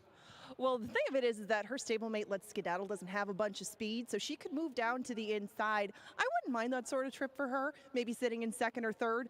That seems to be where she does her best running, not too far off the pace, but he has some options with that, and that's just where I'd like to see her, within a couple lengths. Turf racing really magnifies the responsibilities of the jockey. And to me, Angela, the pace of the race is kind of where this race, to me, takes shape. Will there be enough pace, or will Midnight Current just kind of inherit the lead around the turn? Well, I think we'll find that out probably by the time they get to the backside. If somebody does get clear, like a Scent of Success, their task gets monumentally harder. I don't think that she will, but if she does, the price that you're getting right now, 6-1, is going to look like stealing. And Paul Allen, as we watch these horses get ready to go to the starting gate, we watch Midnight Current in the paddock, and she looked extraordinary. The best she's looked all year long. We saw her rattle off those wins last year. To me, she told the story early that she was ready to rock and roll. I think she'll be a handful here. Enjoy this call. This should be a humdinger. All right, buddy. Thank you. Great job, guys. She's 2-5 and has nearly $13,000 on her in the show pool. So there's been an immense amount of money placed on Midnight Current to show in a field that had 3 scratches. It's Her Time, Shabam, and Charlie's Penny. Midnight Current, the defending champion, definitely the one to beat. Her stablemate, Let's Skedaddle, to the inside at 6-1. Some Say So won the first turf distaff in 2017. Some Say So, ridden by Orlando Mojica for Judd Becker. The owners, Tim Rosine, Patty Miller, and Mark Kane. Pinup Girl won the 2018 version for the Bergs Roads. Elsie Clone, the rider. Jarrett Loveberry won it with First Hunter in 2019. Midnight Current with Harry last year. Here we go. And they're racing in the $50,000 Minnesota Turf Distaff. And like analyst Kevin Gorg just pointed out, Midnight Current sharp in the early stages. Midnight Current breaks beautifully and gives the lead away to She's My Warrior in her turf debut. And as they go around the turn for the first time, it's a very, very fair, if not pedestrian early pace being set by the Q. And She's My Warrior. Midnight Current, an absolute handful, pulling the leading man out of the saddle. She wants to go, and she's joined by Scent of Success to the outside. Then it's Let's Skedaddle, 5 lengths from the lead. Let's Skedaddle is pinned to the inside, starts singing, keeping her in there. And Molly's Angel is only 6 lengths from the front. And the front belongs to She's My Warrior. Scent of Success, the rider and trainer, looking for 4 victories today. Let's Skedaddle behind Midnight Current. Midnight Current shoved onto the inside of Start Singing. And Molly's Angel spreads her wings from the back of the pack, and she keeps Let's Skedaddle to the inside. And now they come charging down the Canterbury turf course in the $50,000 turf distaff. On the lead, She's My Warrior. Let's Skedaddle, full of run, just got blocked. She's right next to Midnight Current. Then it's Molly's Angel. Meanwhile, number 4, She's My Warrior, just darted to the left, and Let's Skedaddle and Midnight Current battle it out. Midnight Current gets the money just in the nick of time.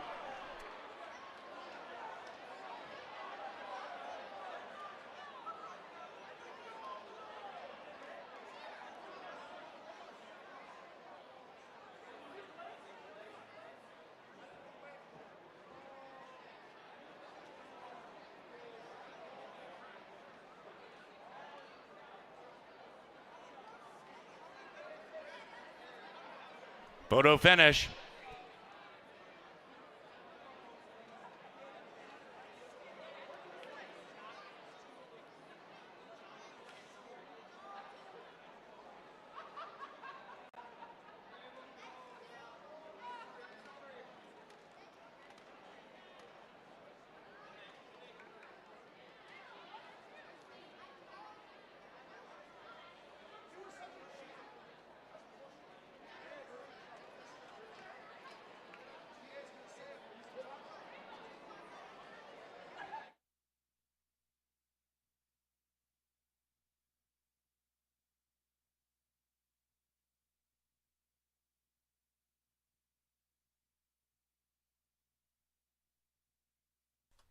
Result of the photo shows.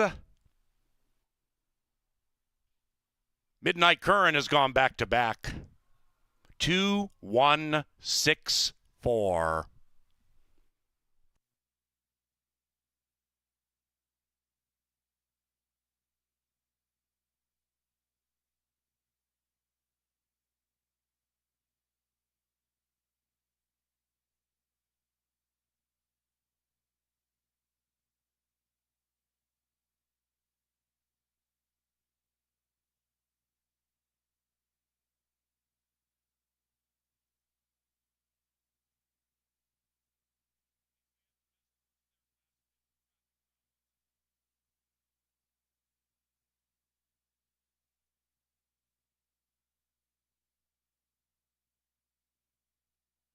Seventh race, official. Midnight Current paid $280, $210, $210. Okay.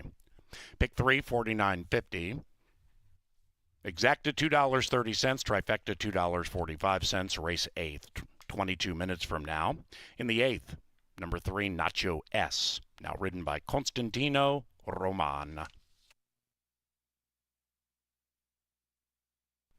Race 8 is courtesy of Continental Diamond and ContinentalDiamond.com. Also, next Saturday, a very important day at Canterbury. It's our annual Leg Up fundraiser. It supports injured jockeys, retired horses, and others in the racing industry. We'll have a silent auction and a lot of great things taking place next Saturday night at 5 o'clock.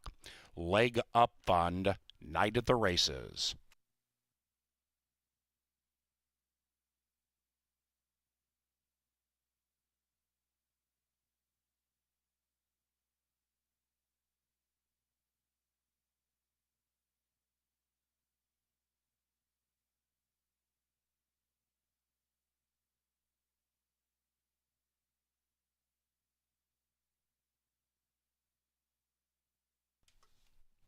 And the classy mare, Midnight Current, receiving a well-deserved bath for her toil.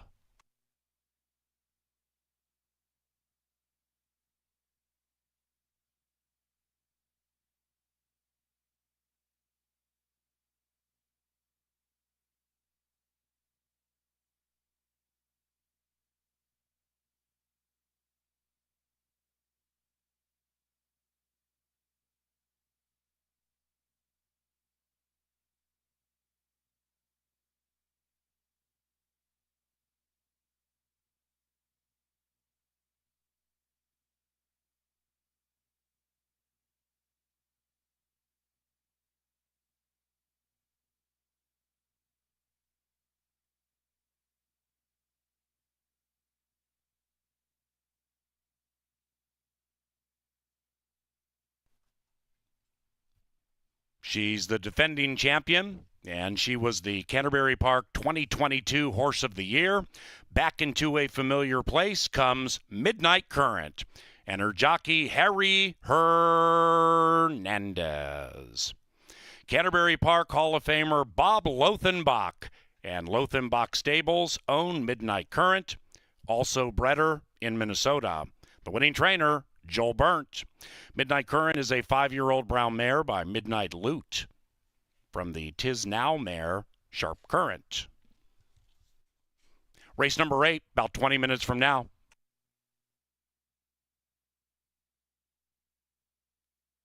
Ladies and gentlemen, we welcome our boss, Mr. Randall Sampson, to the winner's enclosure.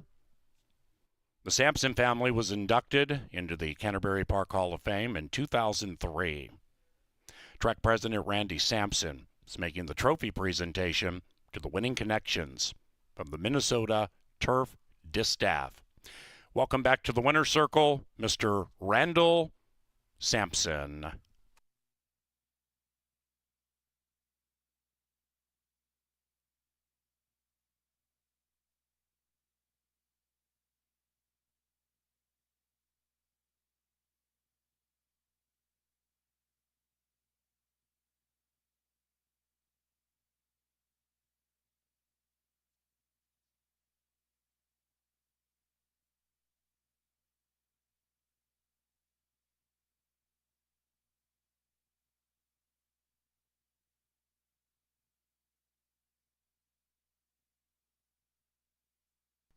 All right, get the dump button ready. In the winner's circle, Kevin Gorg with Bob Lothenbach.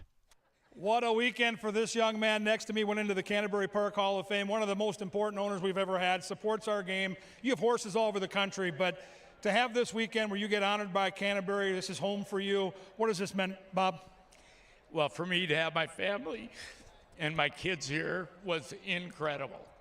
And then you come to this big race on Hall of Fame weekend, and your two horses end up in mid-stretch dueling. It's got to be like a dream. I love it. Absolutely love it. The only thing, apparently last night, I embarrassed myself and my family because I used the Effenheimer a few times. But things got out of control, but we're back and we're ready to go, and it's TV time. We trust you. We put you right back on the air. But this racetrack and the Sampson family and Minnesota racing, for Lothenbach Stables, what is the tie that's made this such a special connection? Well, getting into it in 1986 here with my first horse was probably the biggest downfall because it won money. My second horse won money, and all of a sudden I got bit by it, and I love it. And the Sampsons have been incredible. And Joel Burnt, the best trainer you could ever have.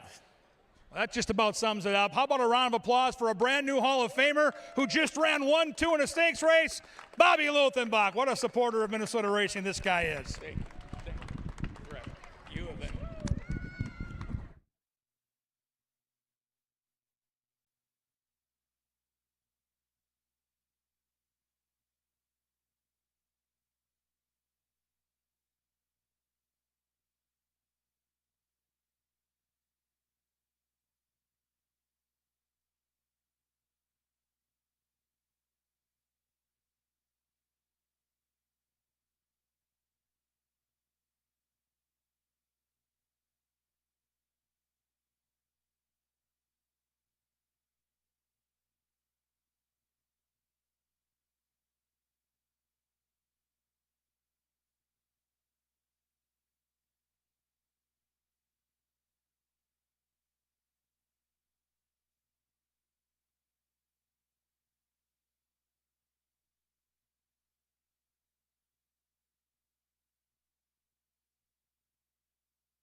And they're racing in the $50,000 Minnesota Turf Distaff.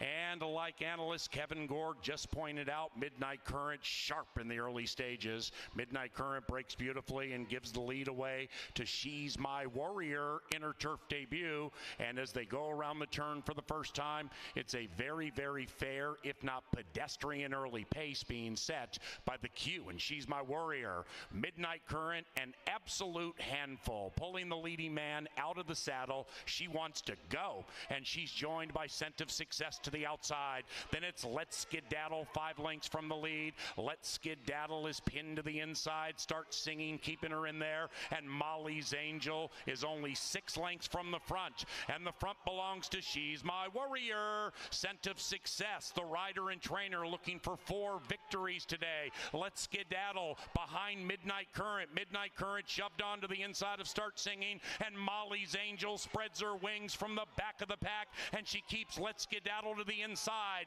And now they come charging down the Canterbury turf course in the $50,000 turf distaff. On the lead, She's My Warrior. Let's Skedaddle, full of run, just got blocked. She's right next to Midnight Current. Then it's Molly's Angel. Meanwhile, number 4, She's My Warrior, just darted to the left, and Let's Skedaddle and Midnight Current battle it out. Midnight Current gets the money just in the nick of time.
Beautiful night here at Canterbury. 2 more great races to go, including our stakes race on the back end. And don't forget tomorrow, one of Angela's very favorite days. She loves those ostriches. It's Extreme Day. Oh my, zebras, camels, Almost as much as ostriches. you love the zebra and camel. Oh, I can't wait to call the zebra race. But I'll tell you, fans, Just the appetizer. come back tomorrow, but be careful with those birds. They are feisty and they will peck at you. So don't get too close to the ostriches. Extreme Day is family day tomorrow. Starts at 1 o'clock. It's going to be spectacular. But Angela, let's talk about a non-stakes race. Let's talk about what we saw a couple races ago. Big value in that turf sprint. There could be a similar occurrence here. I get it with the hot favorite on the board, but this didn't look like a race where anybody should have been 1-5. Well, I agree on the 1-5 part, but I thought that he would be a heavy favorite. I mean, he deserves to be. Don't Box Me In is making a big drop. And I mean, the last time that we saw him in this relative area, I know that it was a non-1, it was an optional claimer, but he ran very well on the front end. I don't know how many you're going to be able to keep up with his brand of speed.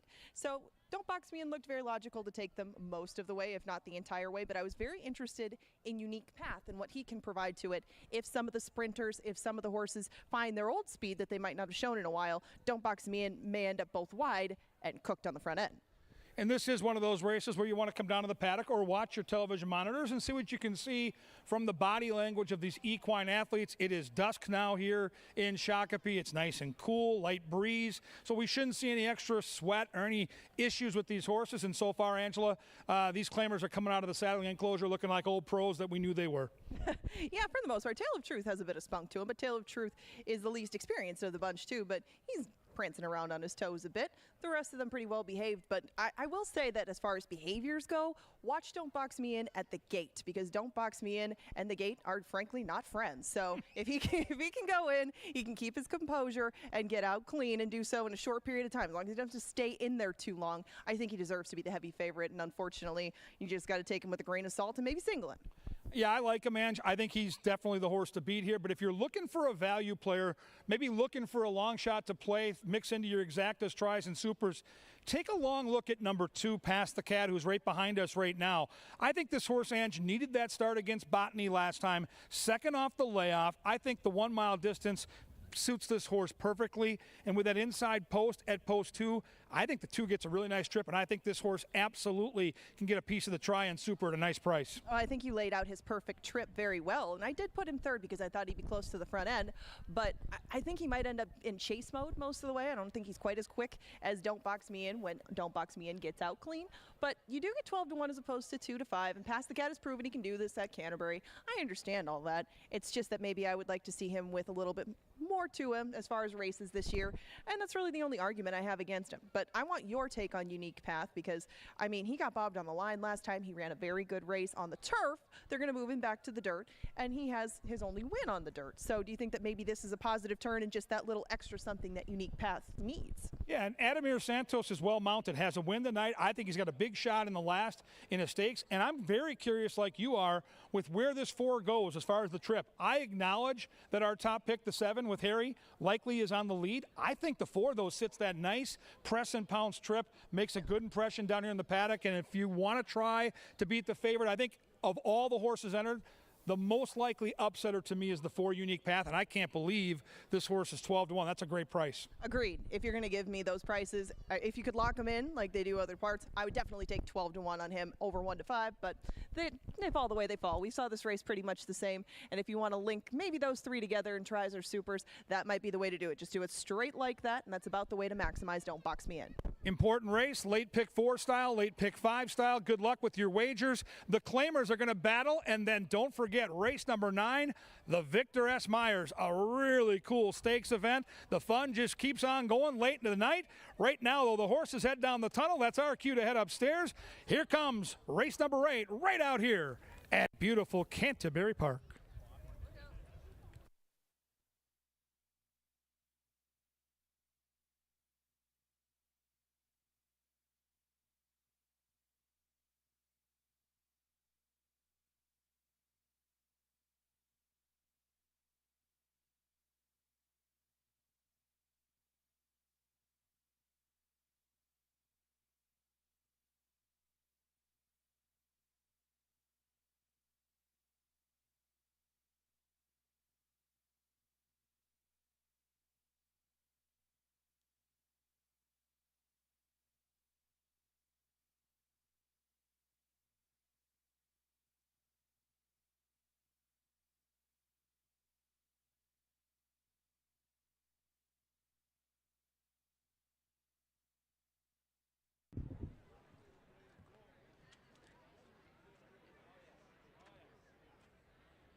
All right, 5 minutes.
Three minutes.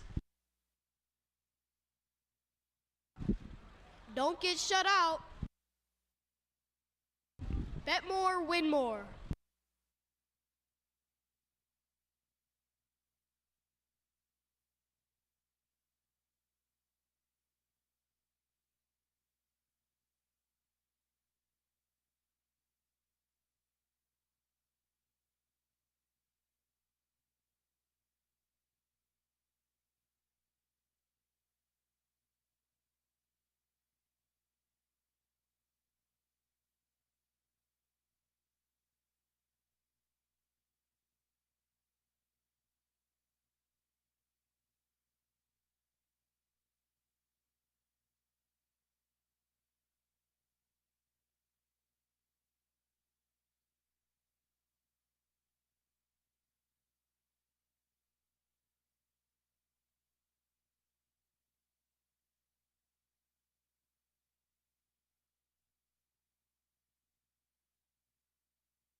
The horses are approaching the starting gate. Good luck.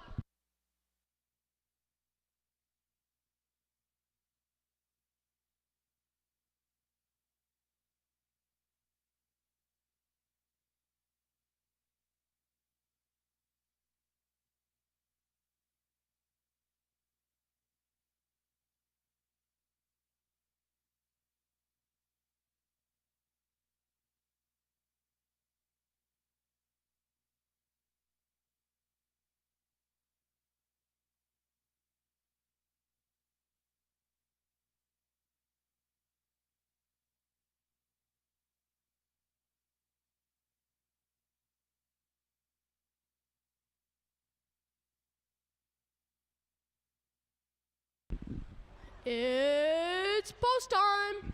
Into the gate they go for the penultimate race 8.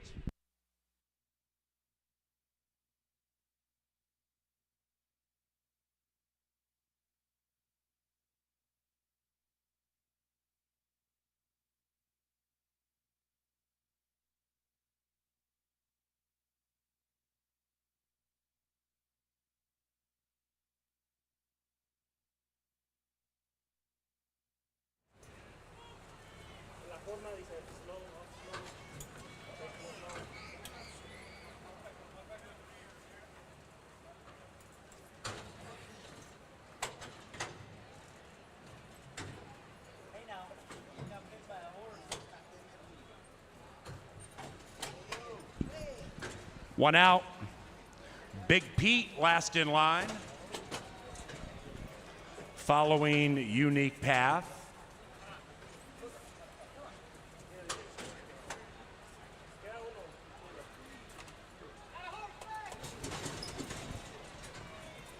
Eight in the gate for race 8. And they're racing. Don't Box Me In comes out very fast, looking to safely get down to the inside. Don't Box Me In takes the lead going quickly from Unique Path, and Don't Box Me In has opened up by a length and a half. Around the corner they go. Don't Box Me In front. Right behind that one is Unique Path. Tail of the Truth is prominent. So is Big Pete, trying to win 2 consecutive races. And that group is separated by 4 lengths, and they are far, far clear from Grunder. Then we come back to Pass the Cat. The Swayze Express has a lot of work to do as they head up the barn side. They're well strung out. Into the far turn they go, and they're chasing Harry. Harry and Don't Box Me In, the prohibitive favorites. They are in hand and in command in the Oscar Quitos as they're approaching the top of the stretch. Don't Box Me In still leading it clearly. Tail of Truth right behind that one. Unique Path is beginning to lose ground. Big Pete 6 lengths out of it, and they're coming home now, and they're chasing the favorite Don't Box Me In. And Don't Box Me In still has a commanding lead. That lead is 3, but it appears to be ever widening. Tail of Truth not giving much. After that is Big Pete, then it's Unique Path. Grunder from the back of the pack, strictly not the one to catch, and it's Don't Box Me In with an insurmountable lead. Don't Box Me In has demolished them. Don't Box Me In wins, and a photo coming up for the Miners. Grunder finished second.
Seven, 1, 8, 2.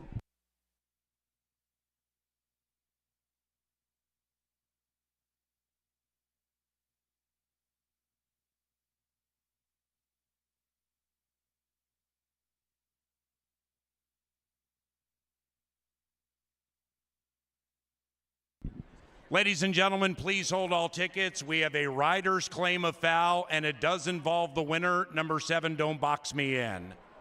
The rider of number 1, Grunder, is claiming foul against the 7, Don't Box Me In, claiming interference around the first turn. Track referees, our stewards, analyzing the allegation. On TV monitors right now, you can see exactly what the stewards are seeing. This is the 1 versus the 7.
Ladies and gentlemen, the stewards have reviewed and made their decision. There will be no change to the official order of finish. After looking at all the replays of the race, the stewards have ruled that the horse, number 7, ridden by Harry Hernandez, was clear when he made that move to the first turn. And the trouble caused by number 2 into number 1 was not a part of what 7 did going into the first turn. No change. 7-1. 8-2, soon to be official. 1-5, over 40-1, over 24-1, over 25-1, and it now is official and cashable. And finally, moving into the winner's circle is the official winner of our 8th race, number 7, Don't Box Me In. Don't Box Me In is a 4-year-old dark bay or brown gelding by Summerfront out of Streaming Fire. Bred right here in Minnesota by the owner, Lothenbach Stables, and the Hall of Famer Bob Lothenbach. Trained by Joel Burnt and ridden by Harry Hernandez. That's 3 in a row for Double H. Congratulations to the connections of Don't Box Me In, victorious here in the 8th. On deck, our final stakes race, race number 9, the Victor S. Myers at 6 furlongs for 50 large.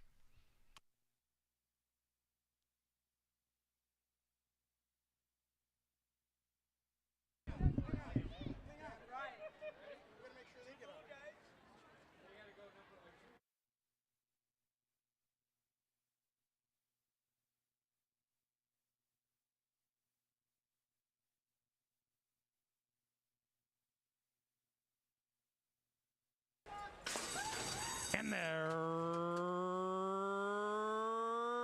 racing. Don't Box Me In comes out very fast, looking to safely get down to the inside. Don't Box Me In takes the lead going quickly from Unique Path, and Don't Box Me In has opened up by a length and a half. Around the corner they go.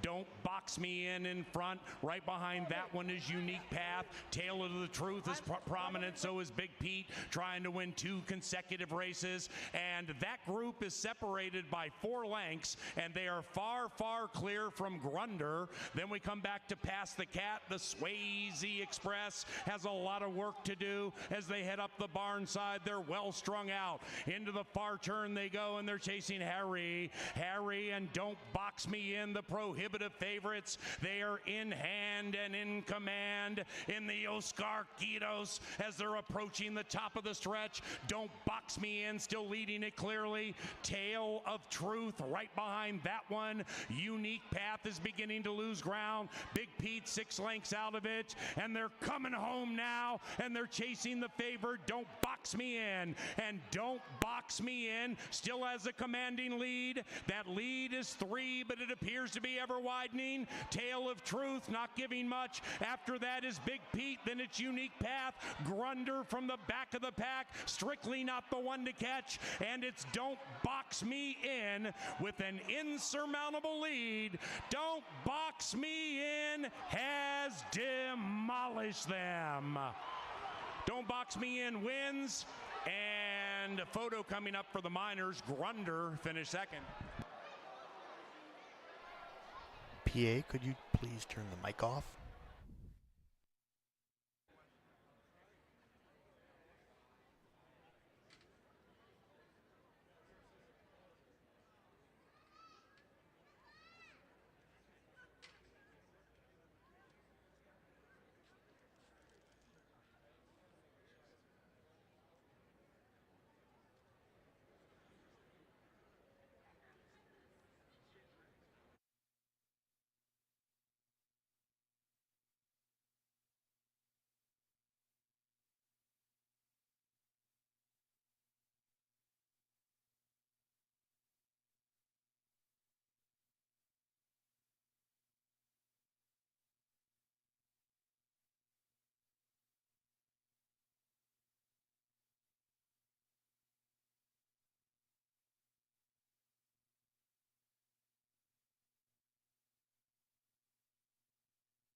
Here we go for the final race of the night. It is our final stakes race, Ange, the $50,000 Victor S. Myers. And it's been a star-studded night. The big dogs have come to play in some of these stakes races. We've seen upsets in the undercard, and it ends up with a very competitive sprint race here. These are 3-year-old boys, and I just found this to be a fascinating race to handicap.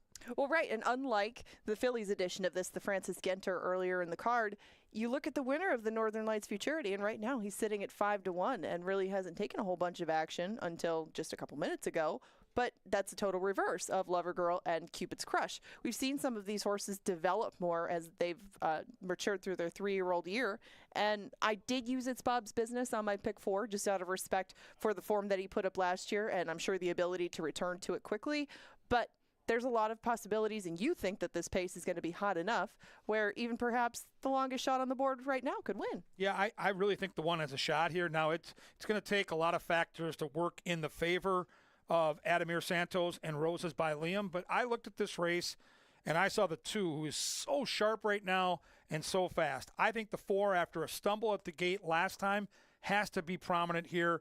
I think the 5 won't be far back, and I think the 7's the X factor. West Island went really fast last time at 6.5 furlongs. I see a 44 4.5.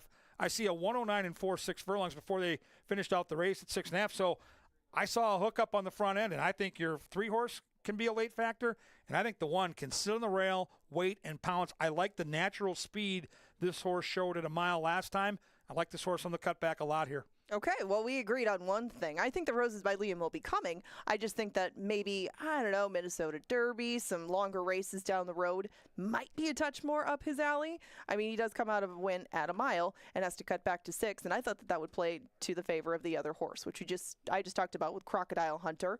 I think that he'll get a very similar trip to the day that he broke his maiden on May 28th. I mean, he wasn't right on the pace that day. He let a couple of horses get away from him on the front end, and he just passed him up when ready. I mean, he really swallowed him up on the turn. Even though Crocodile Hunter came back and broke really, really slow last time and rushed up, I think that if he maybe lays back a touch, given his outside draw, he could be in a very good spot. And right now he's a very square 9-2.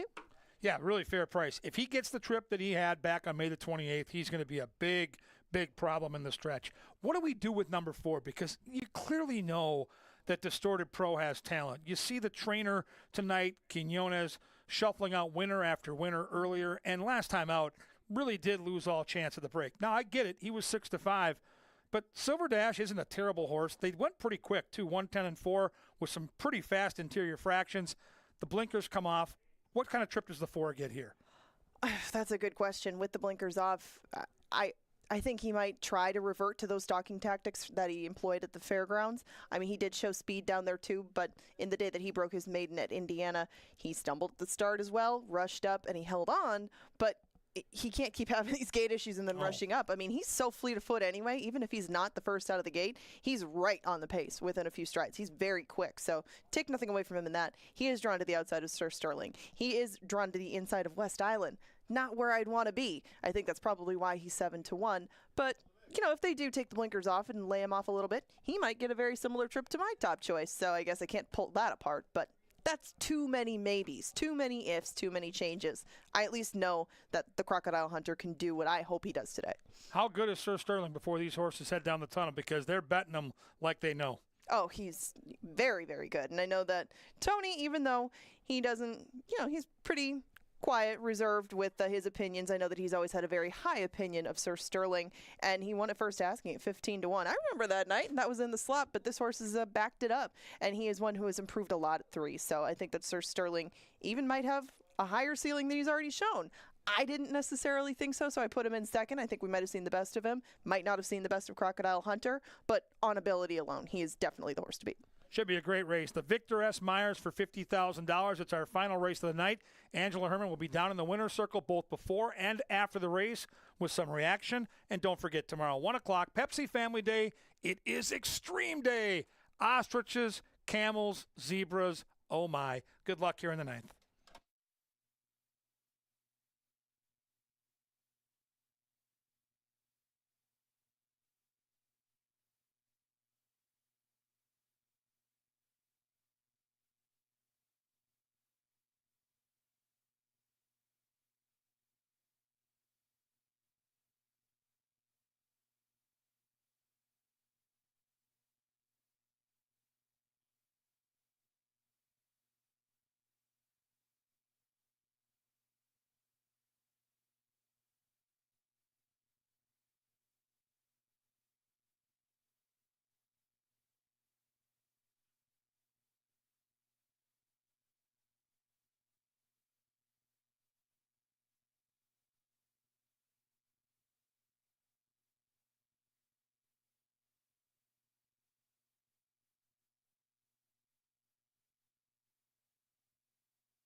Best in the business, Lynn Dykert. How about a round of applause, ladies and gentlemen? Thank you, Lynn. Awesome work tonight. They're on the track for the Victor S. Meyer Stakes, and here they are. Number 1 is Roses by Liam, the jockey Adamar Santos, the owner Pete Matson, and the trainer Tim Padilla. Tony Rengstorff trains number 2, Sir Sterling. The owner, Chad Keene, the trainer, Tony Rengstorff, and Lindy Wade is in the irons. Constantino Roman rides number 3, It's Bob's Business. Owned by Bob Lothenbach and Lothenbach Stables, Joel Burnt is the trainer. Nate Quinones trains number 4, Distorted Pro. For Nova Gratz Racing, Luis Valenzuela rides. Number 5 is Crocodile Hunter, owned by Pete Matson and Tim Padilla. Alonzo Quinones in the irons, and the trainer is Tim Padilla. This is the Fasig-Tipton Best Turned Out Award winner for the 9th race. And the groom is Alberto Rodriguez. Number 7, West Island and Harry Hernandez. The owners, Suzanne Stables. The trainer, Tony Rengstorff. That's the lineup for the 30th Victor S. Meyer Stakes. They'll be to the gate 5 minutes from now.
Well, the Vic Myers is up next, and that will conclude Hall of Fame Day. Watching them warm up on track, I had some eyes watching the horses for me, and the consensus is that Sir Sterling is the one who is warming up best of them all. Makes sense to get 3 in a row, but I was keeping an eye on some other combatants who have been energetic in the past. And I will say that Crocodile Hunter behaved himself pretty well on the track.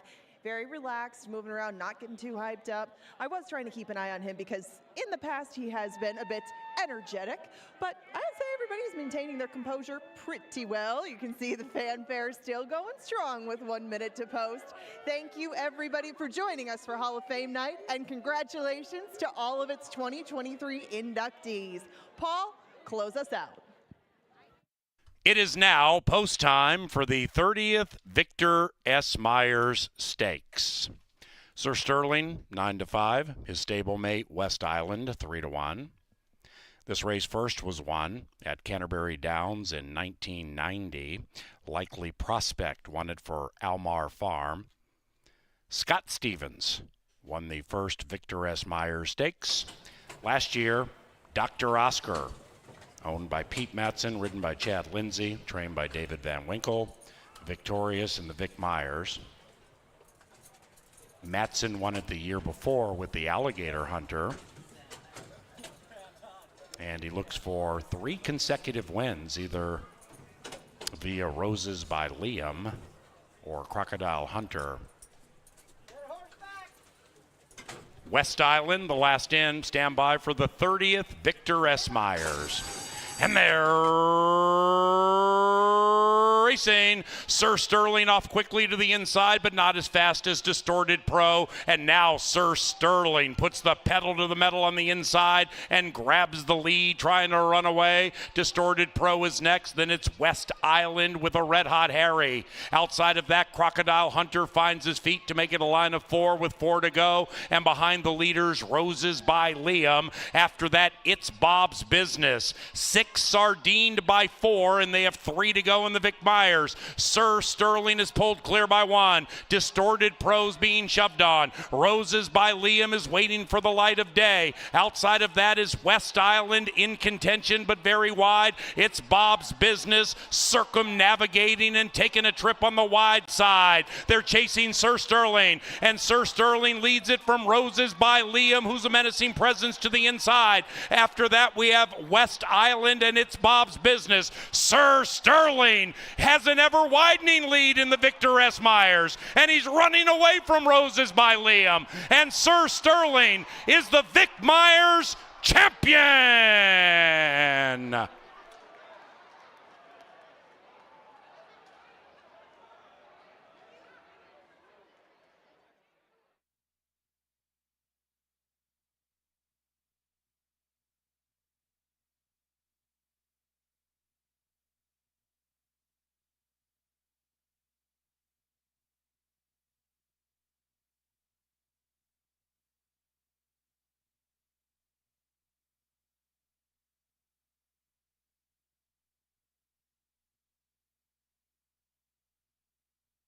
Number 2, Sir Sterling, first. 2, 1, 3, 4 in 110.26.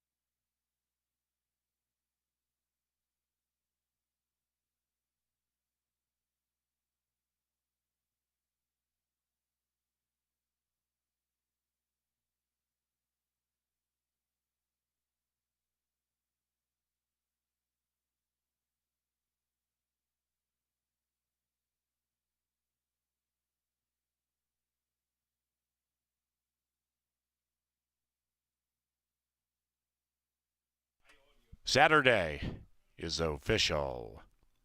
Final pick 4, $28.90. The second pick 5, $102.75.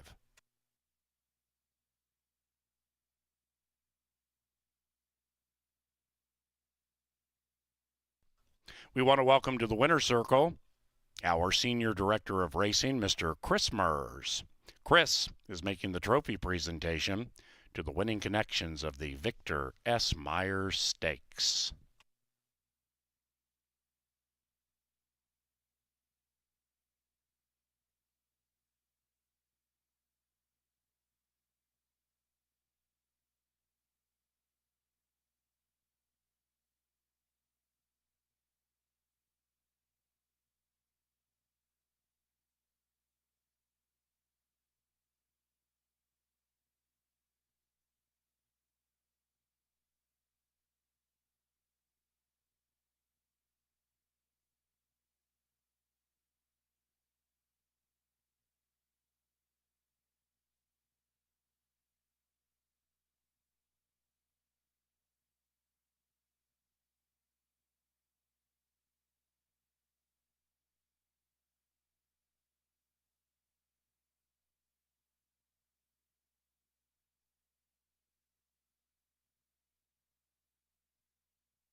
Now entering the winner's enclosure, the Vic S. Myers champions, Sir Sterling, and Canterbury Park Salt of the Earth. He is Lindy Wade.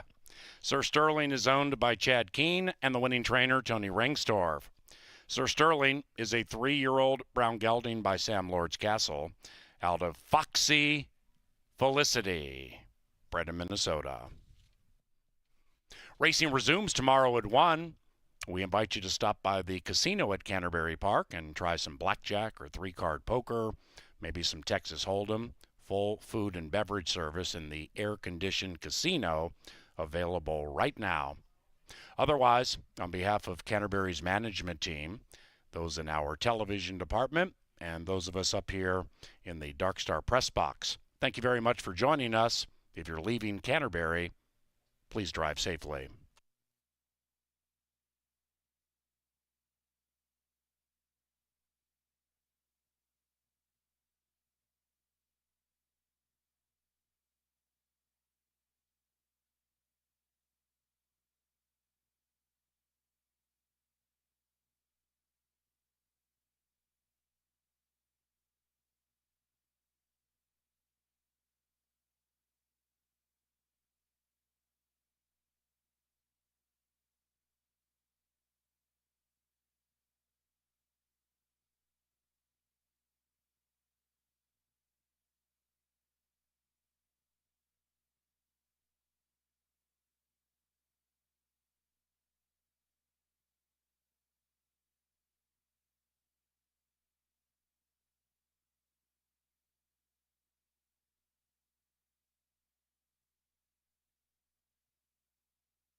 To the winner's circle, and here's Angela.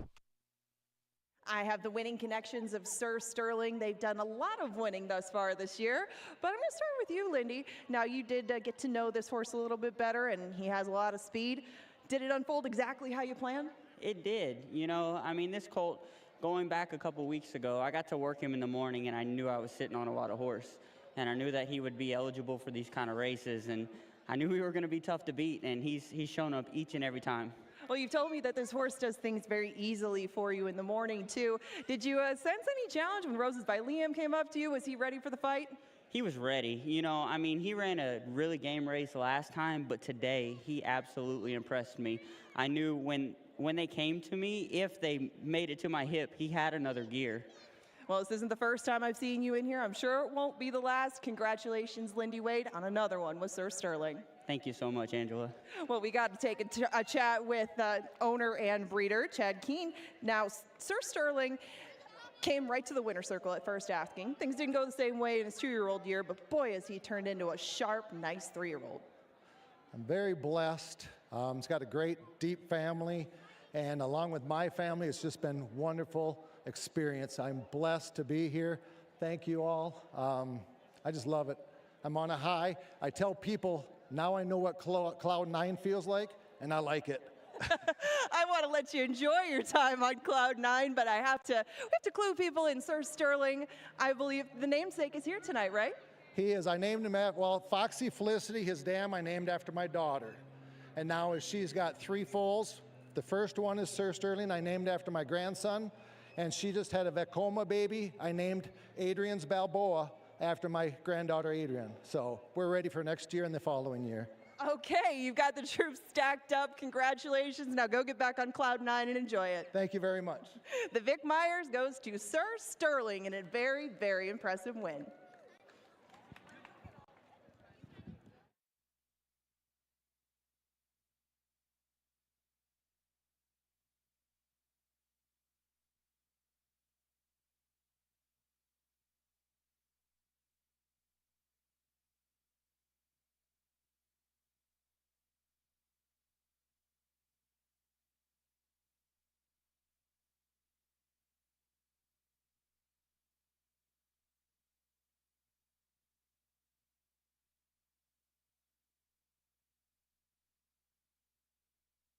Myers. And they're